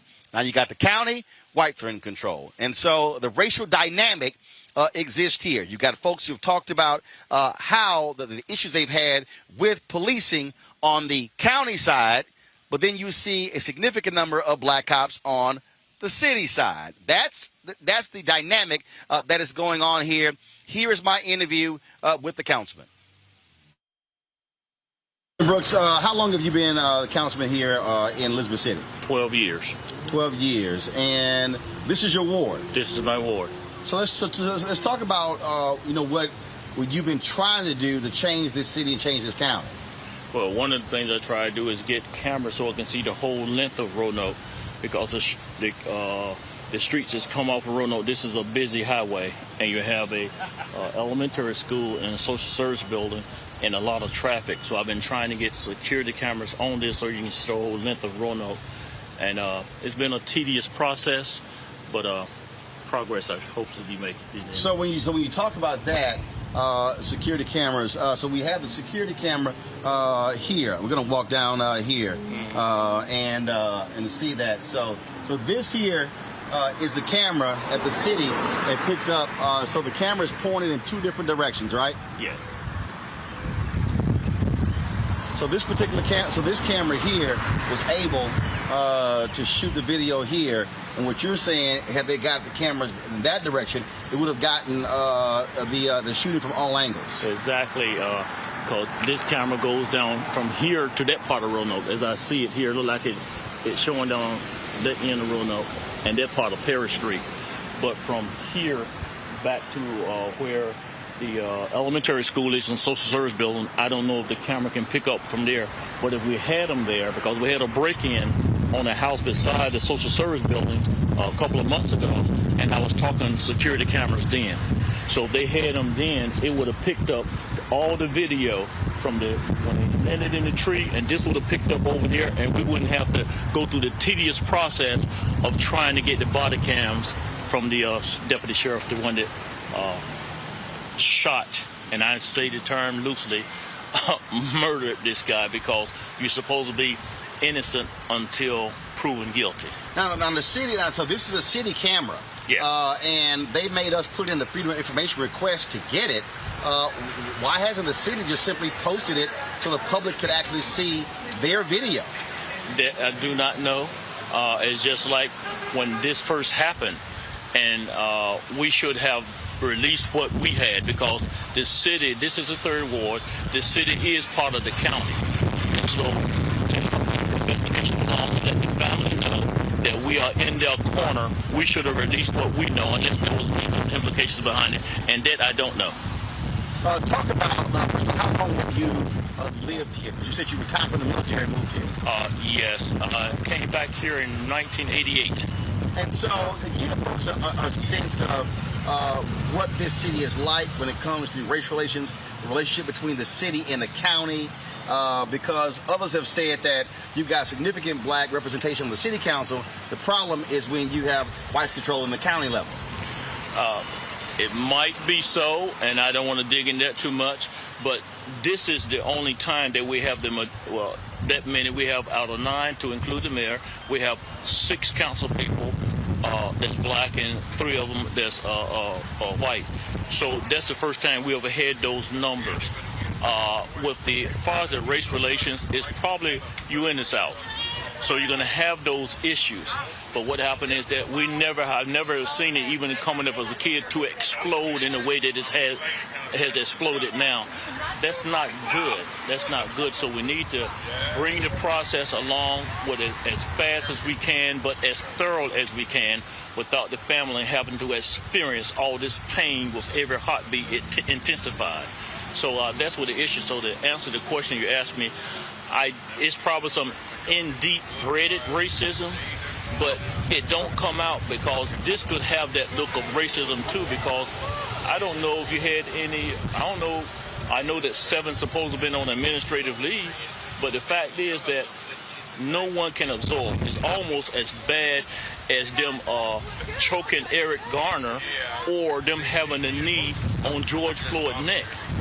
They shot this man while he was trying to get away with his life. You know, it's the same thing. You shoot him in the head, execution style.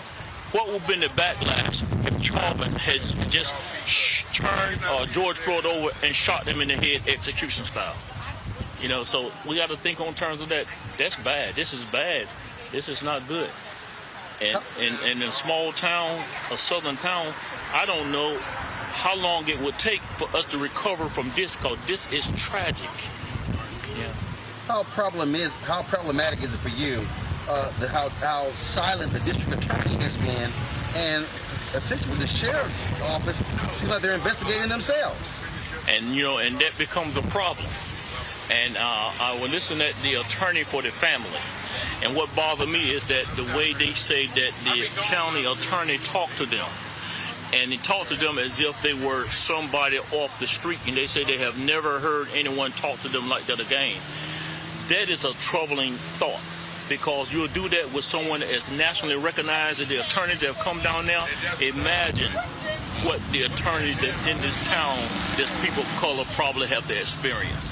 That's very heartbreaking, because it don't supposed to be like that. I don't.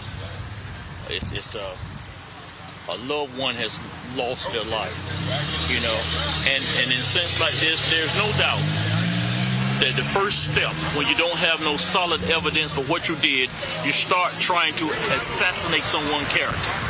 You try to assassinate character. When they start trying to assassinate this character, that means that they don't think they have enough evidence that's solid enough to prove what they did.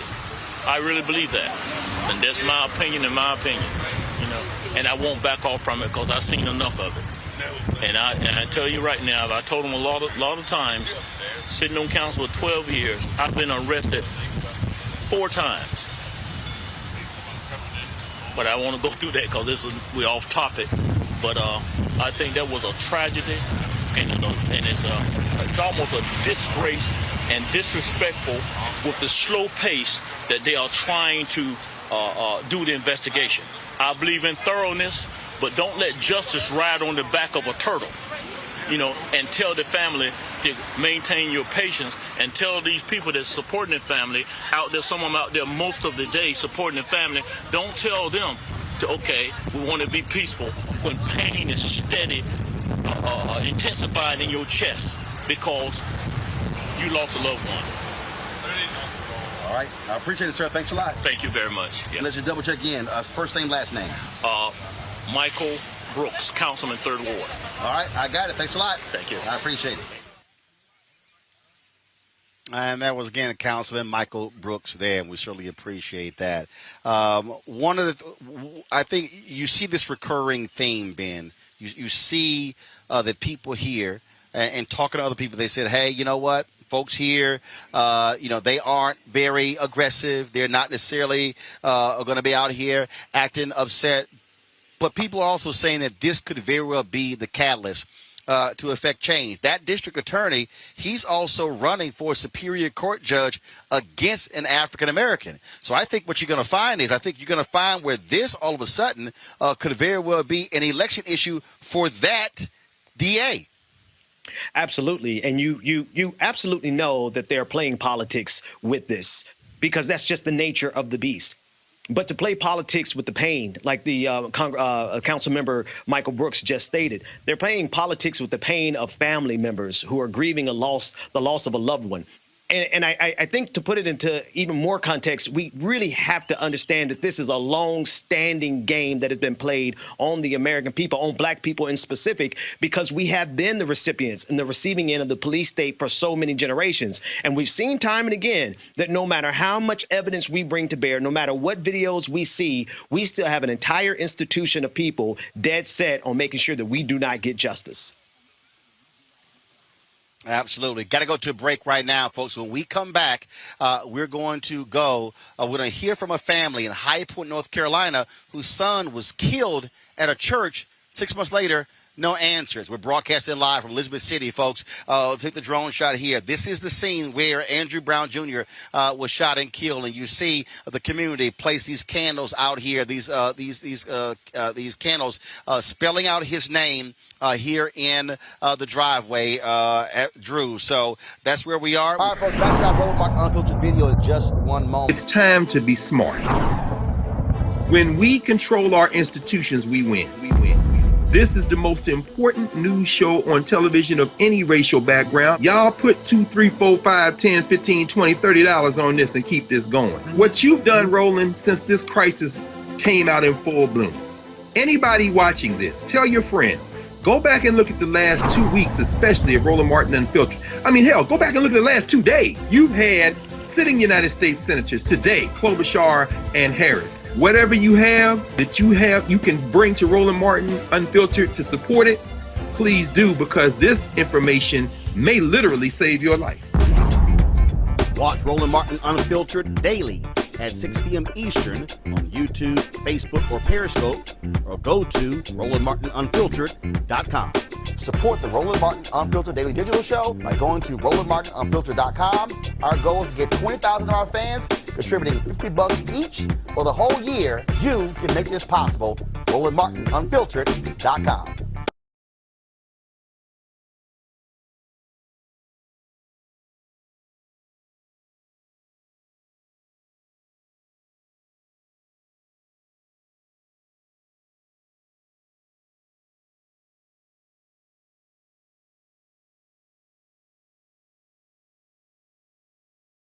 You want to support Roland Martin Unfiltered? Be sure to join our Bring the Funk fan club. Every dollar that you give to us supports our daily digital show. There's only one daily digital show out here that keeps it black and keep it real. As Roland Martin Unfiltered. Support the Roland Martin Unfiltered Daily Digital Show by going to RolandMartinUnfiltered.com. You can make this possible. Let's talk about Elizabeth City, North Carolina, where today a North Carolina judge denied the media's request to release the 4 body cam videos in the case of Andrew Brown Jr. But Judge Jeffrey Foster did rule the videos from multiple body cameras and footage from one dashboard camera must be shown to Brown's family within the next 10 days.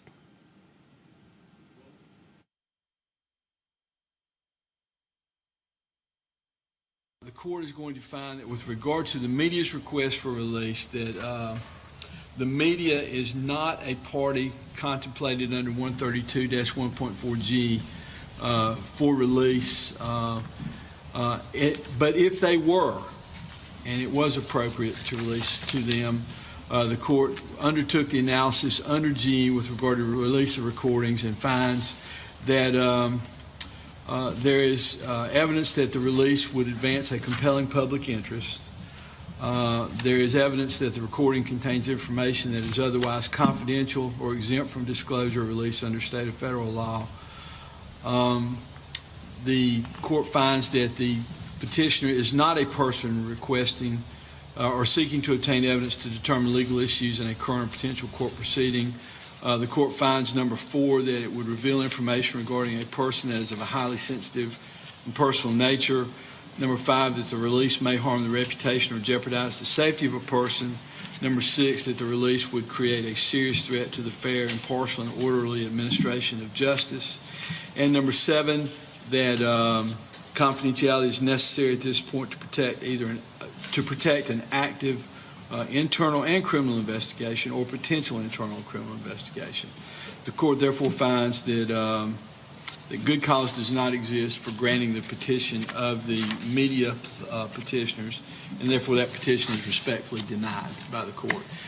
That is my ruling. I'm going to prepare a order to that effect, and that will be prepared sometime this week, and I'll get that out to you in a formal written format at that time. All right. With regard to 21 CVS 261, the petition of the Pasquotank Sheriff's Department to release records to Khalil Farabee, who is the adult son of the deceased Mr. Brown. The court's going to find as follows, that this matter is properly before the court on the petition to release. To the extent that notice was required, notice was given by with Mr. Williams agreeing to hear the matter on behalf of his clients, but reserving his objection for lack of notice. The court has jurisdiction in this matter pursuant to GS 132-1.4A and all subparts. After hearing the arguments for the petitioner and the response from the district attorney for this judicial district and counsel for the respondents of all interested parties, the court finds as follows. 1, that the Pasquotank County Sheriff's Department is a custodial law enforcement agency as that term is defined in the statute. Number 2, that Khalil Farabee is a personal representative under 132-1.4C4, and he's a proper person to whom the subject videos may be disclosed. The court considering the factors enumerated in subsection D of the statute. Number 4, that the court additionally considers the release of the video. In addition to disclosure, which the court finds is appropriate, I've also considered release under the statute using the same 8 criteria. And the court finds that, number 1, the release is a compelling public interest. Number 2, that the recording contains information that is otherwise confidential or exempt from disclosure or release under state or federal law. Number 3, the person requesting release is seeking to obtain evidence to determine legal issues in a current or potential court proceeding. But number 4, the court finds that release would reveal information regarding a person that is of a highly sensitive personal nature. The court finds, number 5, that the release may harm the reputation or jeopardize the safety of a person by release. Number 6, that the release at this time would create a serious threat to the fair, impartial, and orderly administration of justice. Number 7, confidentiality is necessary to protect either an active internal or criminal investigation or a potential internal or criminal investigation. Based on those findings,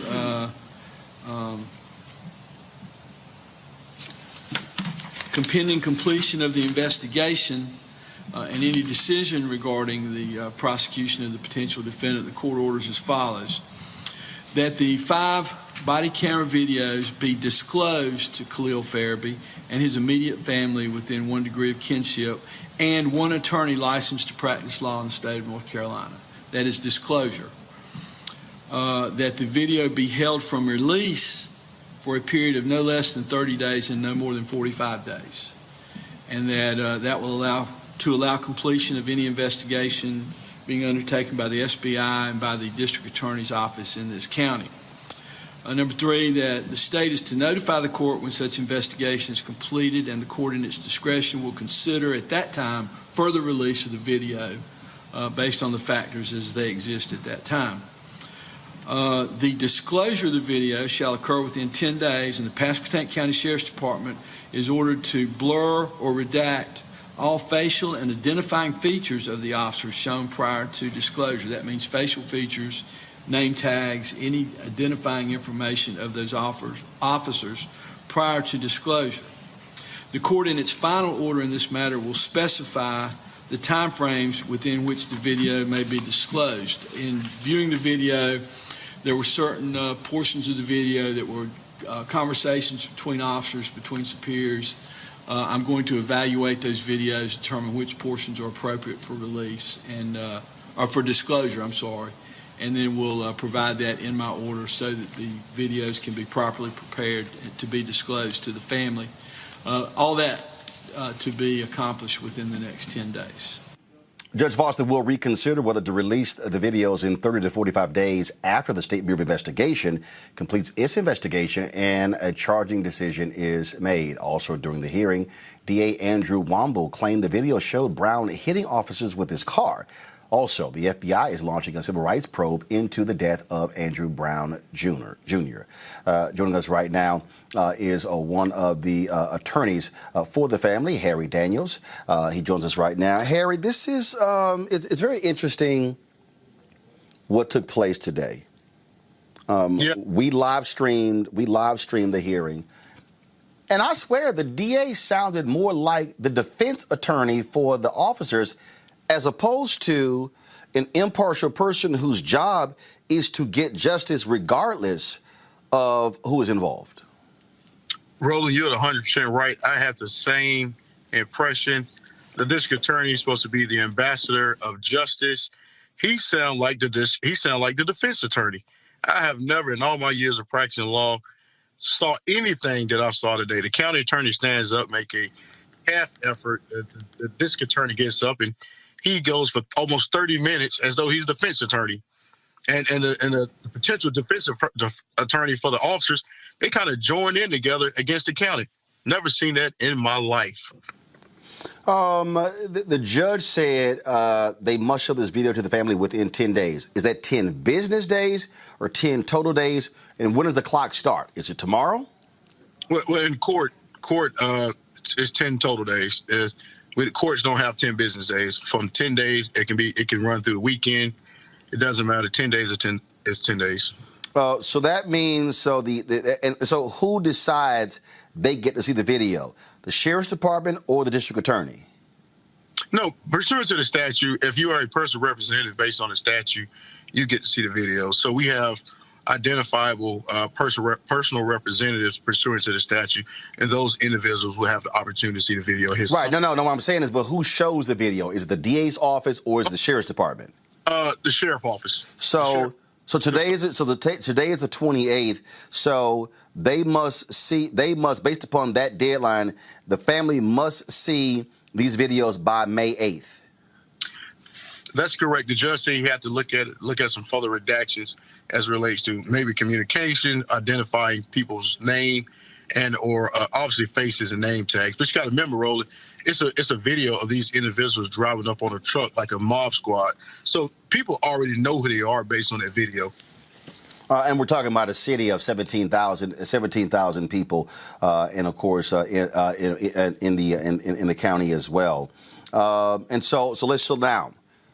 When the judge said that 30 to 45 days in terms of then it should be made released to the public. So now we're talking about that video may very well not come out until either the end of May or mid-June.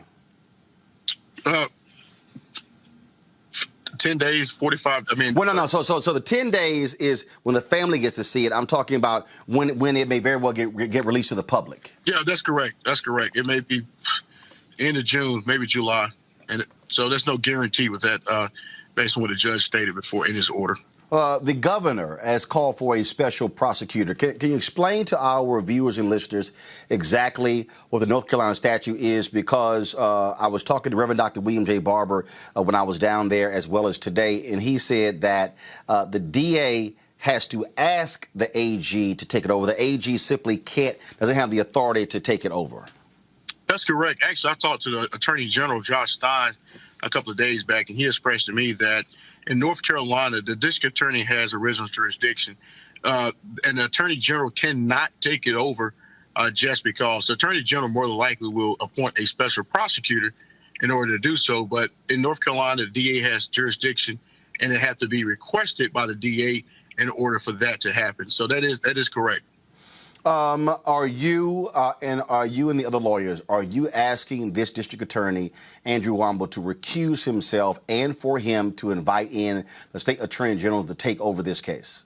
We need an independent prosecution away from Pasquotank County. You're talking about deputy sheriffs involved, and we believe to be an unjustified shooting, and you have the district attorney, in fact, is a prosecuting officer using the situation, Roland. You would have judges in that county recuse themselves, or they would send the case to another county because they're so closely knitted and related to that particular county. So yes, we are asking for an independent prosecutor appointed by the governor, appointed by the state. In terms of the next step, obviously the protests continue. My understanding that a group of pastors, they are planning to have a march on Sunday. The funeral is a funeral for Andrew Brown Jr. still slated to take place on Monday.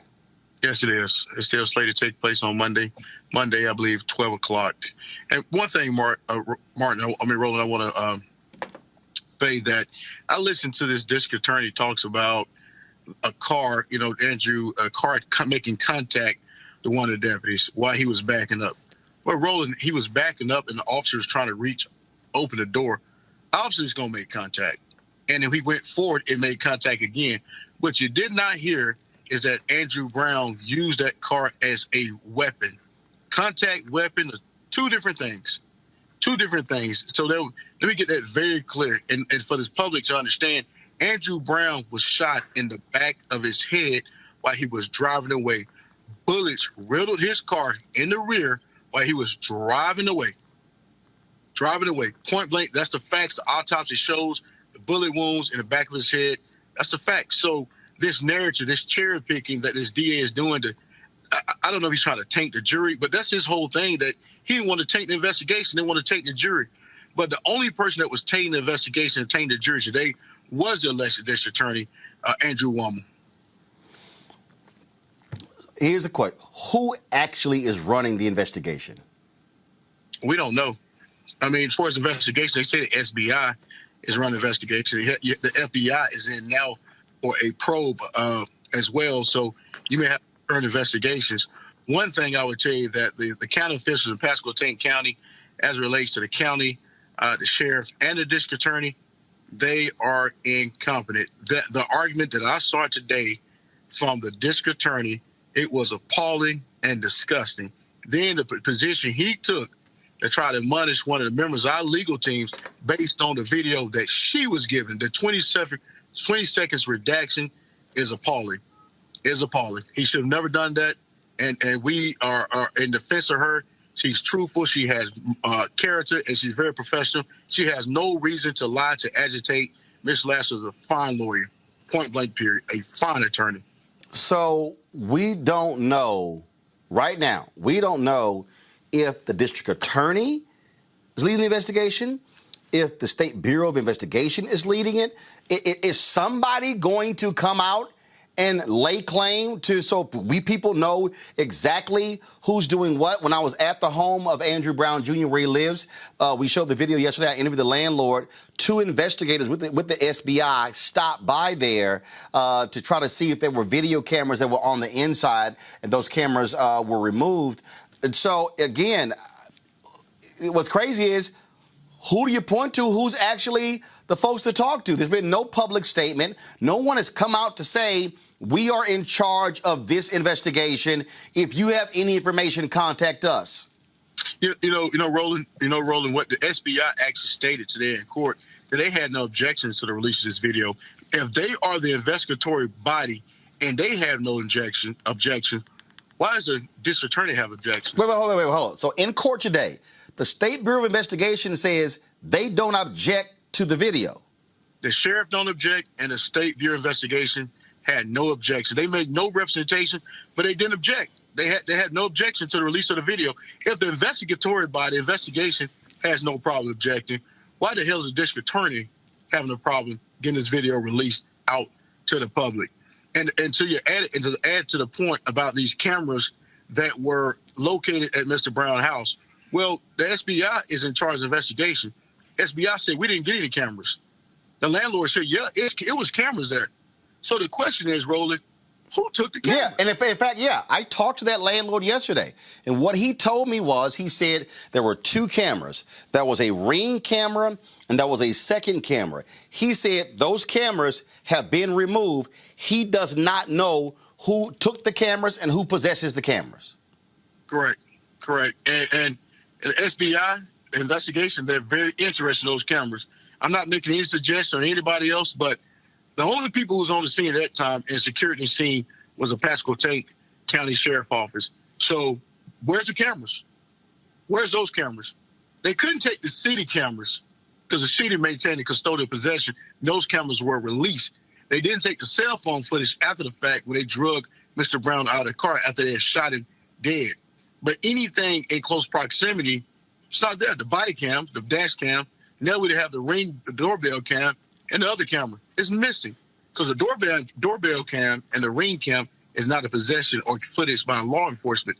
If that camera is in the possession of the county, they must turn it over immediately because it's subject to the Public Record Open Records Act. Right, and how in the world can the Sheriff's Department be investigating themselves? That's why there's so many different questions here that need to be answered. Harry Daniels, we certainly appreciate it. Thanks a lot. Thanks, Roland. All right, folks, back to our Roland Martin Unfiltered video in just one moment. It's time to be smart. When we control our institutions, we win. This is the most important news show on television of any racial background. Y'all put $2, $3, $4, $5, $10, $15, $20, $30 on this and keep this going. What you've done, Roland, since this crisis came out in full bloom.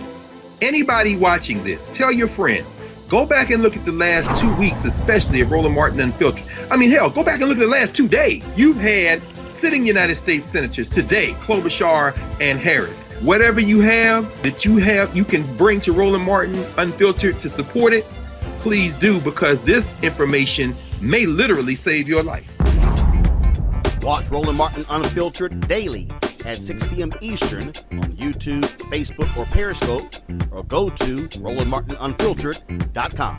Support the Roland Martin Unfiltered Daily Digital Show by going to RolandMartinUnfiltered.com. Our goal is to get 20,000 of our fans contributing $50 each for the whole year. You can make this possible. RolandMartinUnfiltered.com. You want to support Roland Martin Unfiltered? Be sure to join our Bring the Funk fan club. Every dollar that you give to us supports our daily digital show. There's only one daily digital show out here that keeps it black and keep it real. As Roland Martin Unfiltered. Support the Roland Martin Unfiltered Daily Digital Show by going to RolandMartinUnfiltered.com. You can make this possible.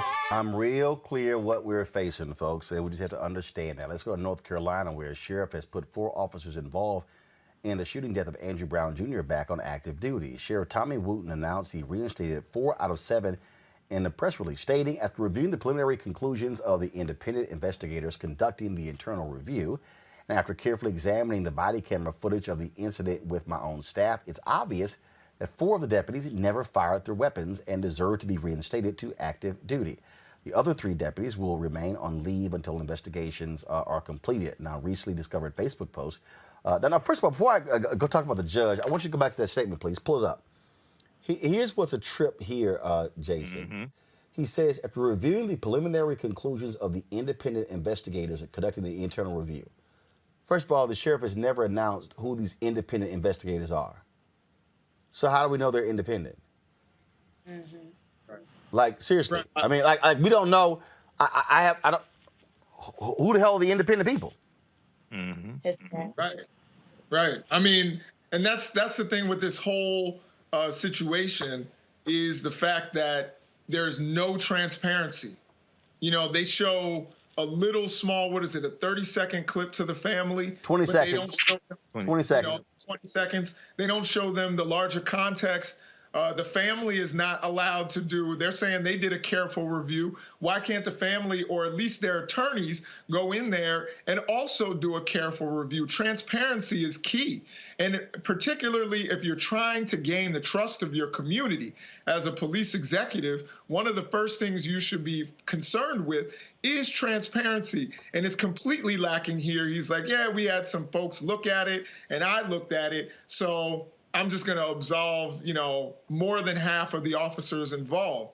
And that's not gaining any confidence from anybody in his community, particularly the African-American people, that justice is going to be done either now or in the future. So I think this is a terrible, terrible way that this sheriff is handling this. And hopefully people will take note in other parts of the country and see how important transparency is. That's why you have the body camera, is so that the rest of us can feel safe. And if only a select few people are able to review it, then it's like it's not even there. All right, folks, back to our Roland Martin Unfiltered video in just one moment. It's time to be smart. When we control our institutions, we win.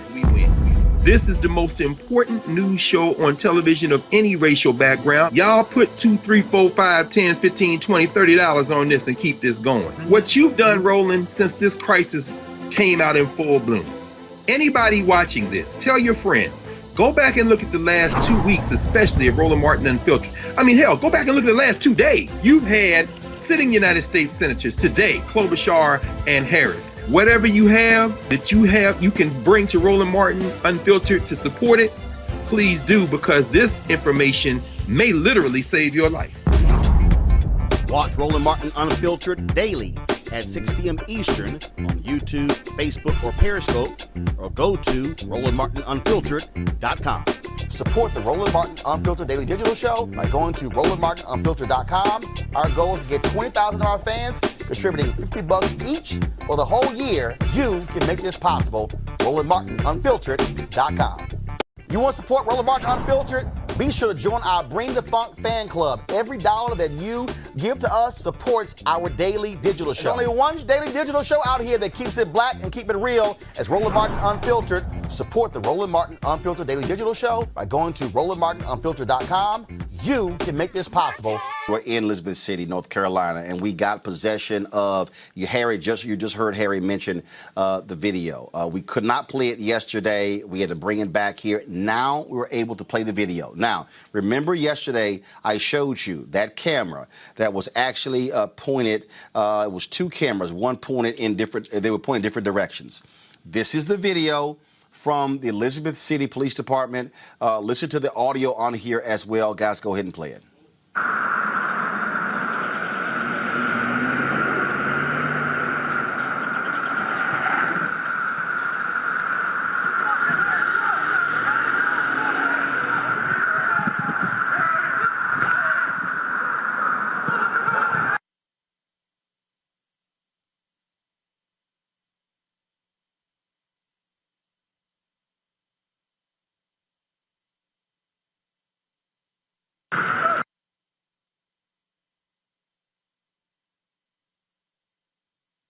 The problem. So look, this is the first piece of video that we've actually been able to see. This is the problem with the video. As you see, the camera picks up the traffic that is coming on the main road. The problem, guys, start the video over. The problem that you have here with this video. So I want y'all to start it over. I want y'all to start it over, okay? I want you to start it over. Go from the top. Start over, please. Go back to the top. Okay, so no. Go back to the beginning. I'll tell you when to play it. Guys, go back to the beginning. I'll tell you when to play it. So what you see is, okay, again, stop, okay?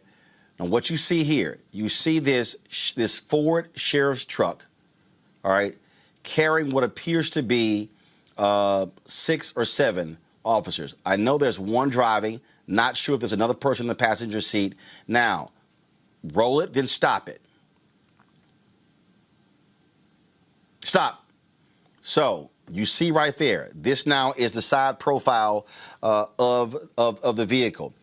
And now there is a portion of this, there's a gap that is missing. It's a short gap that is missing in this video. You see, now play it, then stop it. Stop. So you see the officer. If there's any way we can bump in on that video, I would appreciate it.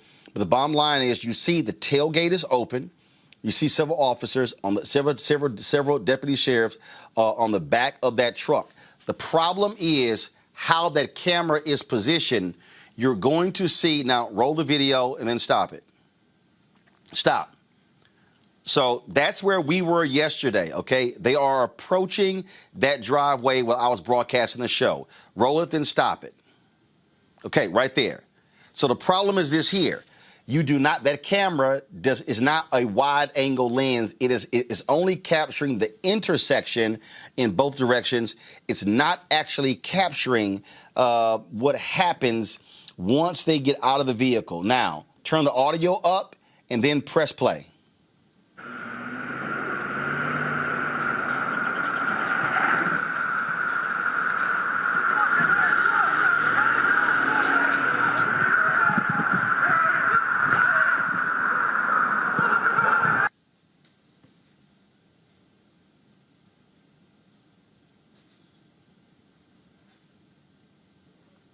Now, what you're seeing is, let it keep rolling, and so you're seeing a vehicle. There was a white police car that pulled up behind him. There's another police car, a police truck that is actually blocking the intersection, and so that's what you're seeing here. Turn the audio up, please.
I want you to let the keep video rolling, please.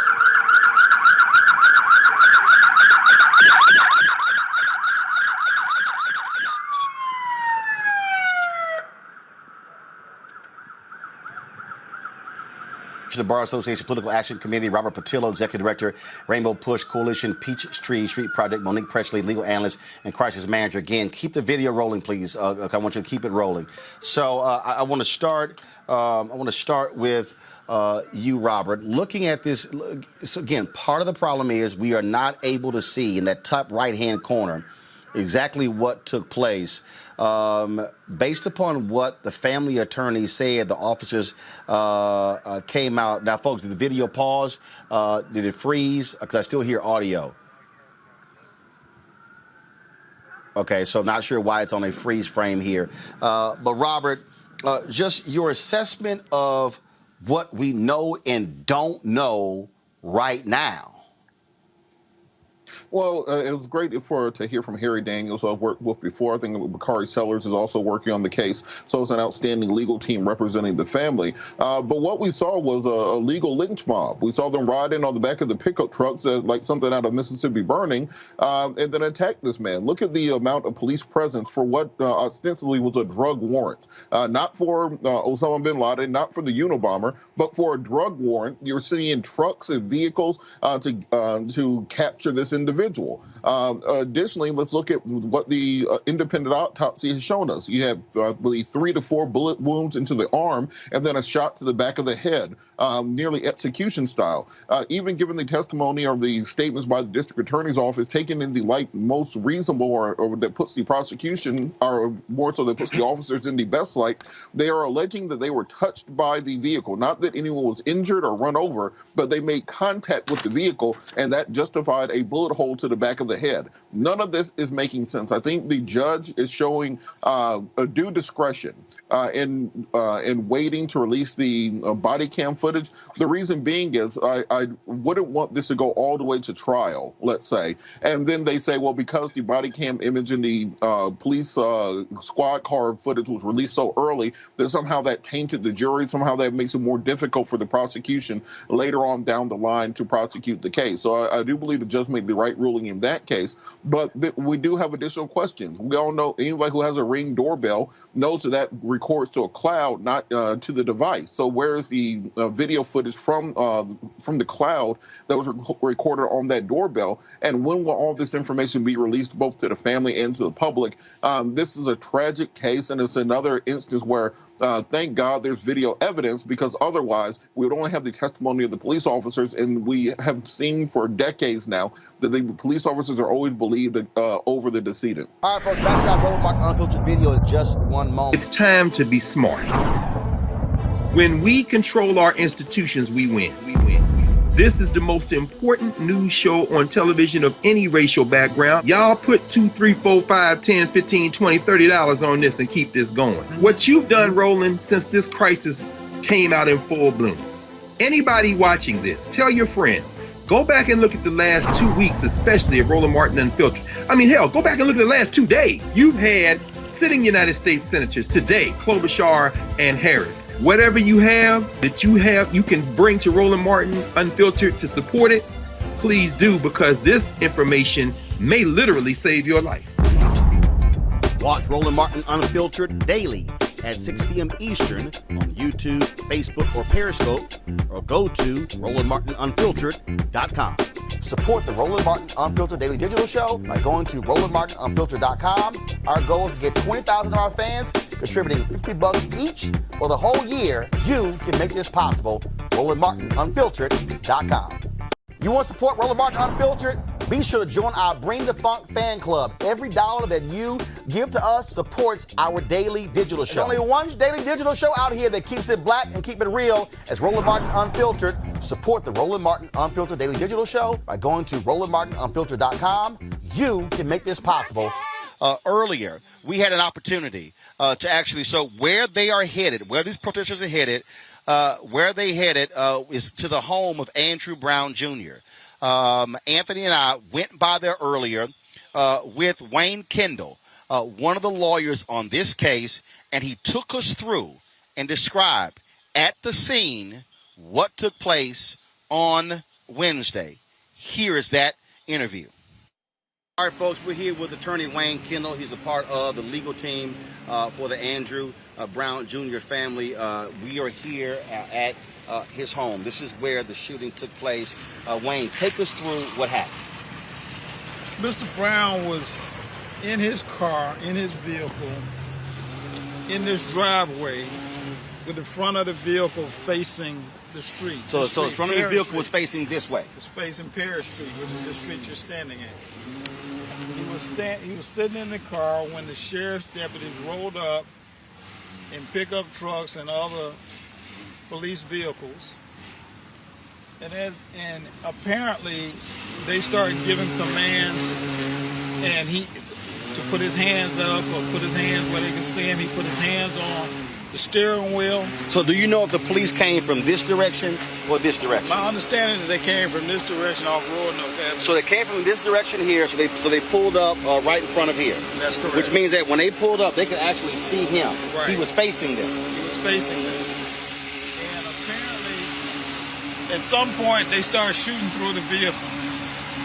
And my understanding was that they were using a 223 AR-15 assault-style rifle as well as handguns. And when that happened, he started to back up. You see the mud on the side of the home over there? Right. That's So the home he resided in. So let's walk over here. So what you're saying is he's facing that way. They come up. So he decides to start backing up. And so we see tire tracks right here. What happened is, if you look carefully at these tire tracks, you'll see over here that this is a double tire track. He backed up, and then he started to go forward. This is a double tire track. You see a line of grass through the track, so there's a double tire track here. He started spinning out and shooting mud up onto the side of the house. Right. If you follow the tire tracks, so you can see a second tire track right here. So he backed up there, and then all of a sudden he starts trying to drive way through here. And you drive through here, and you can see follow the tire track, and then the car swerves and crashes into that tree over there in Mr. Gordon's yard. So he crashed. So he came across here. Right. And he crashed into that tree over there. Crashed into that tree, and all the time he was driving across here, they were shooting into the vehicle. Right. So this is so he came across here and he crashed into that tree over there. Crashed into that tree over there, and they were shooting into the vehicle. And so the vehicle came to a rest against that tree. Against that tree. And they were shooting into the vehicle, reportedly, from the witness that I talked to, and apparently from the video that our co-counsel saw today. They were continuously shooting into the vehicle, and officers were standing out in this grassy field here as he was rolling across. He had lost control of the car after being hit, and he was hit in the back of the neck and in the back of the head, and some other bullet wounds in other parts of his body, like his arms.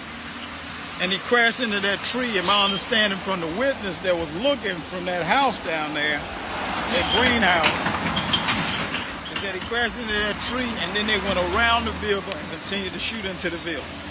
Even after he had crashed? Even after he had crashed. Now the witness you're talking about, she knew him well.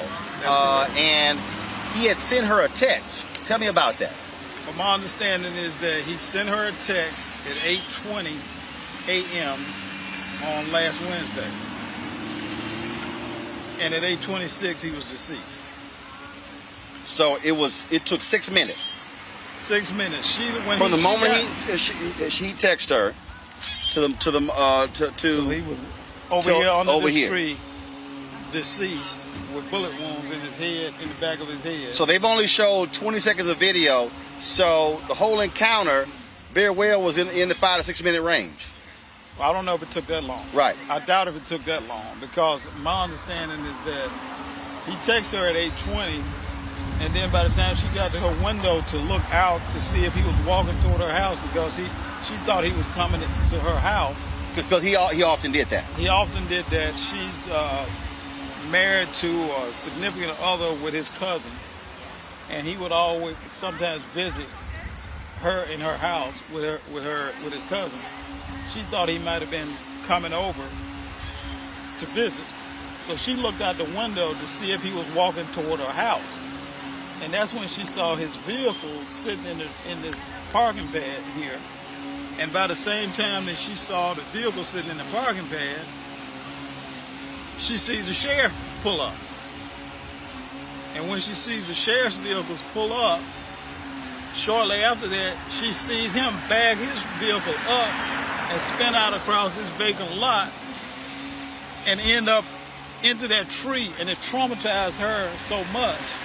She's an epilepsy sufferer, She has been having continuous seizures. As a result, she says she cannot go to sleep. She cannot close her eyes. She's been traumatized by the event. She knew him well.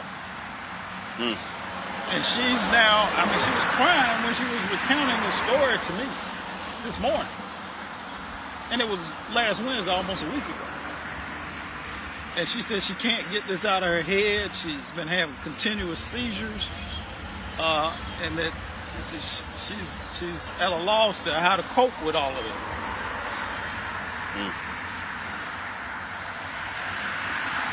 Now, you see that house over there? You see that 500? You see that box at 2 o'clock? Yeah. That's one of the bullet holes. Went through his house. Wow. Well, somebody in that house could have been injured or killed. Went into his home. He allowed a Fox News person to come in. That bullet went through a wall and hit a pot on his stove. Wow. Yeah. It's a miracle somebody else wasn't injured or killed. Exactly. You can see how close these homes are. And these guys were out here with high-powered 223. This was told to us today, that they were out here with AR-15 assault-style rifles shooting in this neighborhood. And they were allegedly executing a search warrant, a drug warrant, arrest warrant. An arrest warrant is what I've seen. I've seen an arrest warrant. I don't know about a search warrant. Got it. We hadn't seen a search warrant yet, but people have reported that they had a search warrant. I don't know if they had a search warrant. Got it. Okay. All right. We appreciate it. All right. I'm going to go. All right, thanks a lot. I need to talk to you. All right, folks, back to our Roland Martin Unfiltered video in just one moment. It's time to be smart. When we control our institutions, we win. This is the most important news show on television of any racial background. Y'all put $2, $3, $4, $5, $10, $15, $20, $30 on this and keep this going. What you've done, Roland, since this crisis came out in full bloom. Anybody watching this, tell your friends. Go back and look at the last 2 weeks, especially of Roland Martin Unfiltered. Hell, go back and look at the last 2 days. You've had sitting United States senators today, Klobuchar and Harris. Whatever you have that you can bring to Roland Martin Unfiltered to support it, please do, because this information may literally save your life. Watch Roland Martin Unfiltered daily at 6 p.m. Eastern on YouTube, Facebook, or Periscope, or go to RolandMartinUnfiltered.com. Support the Roland Martin Unfiltered Daily Digital Show by going to RolandMartinUnfiltered.com. Our goal is to get 20,000 of our fans contributing $50 each for the whole year. You can make this possible. RolandMartinUnfiltered.com.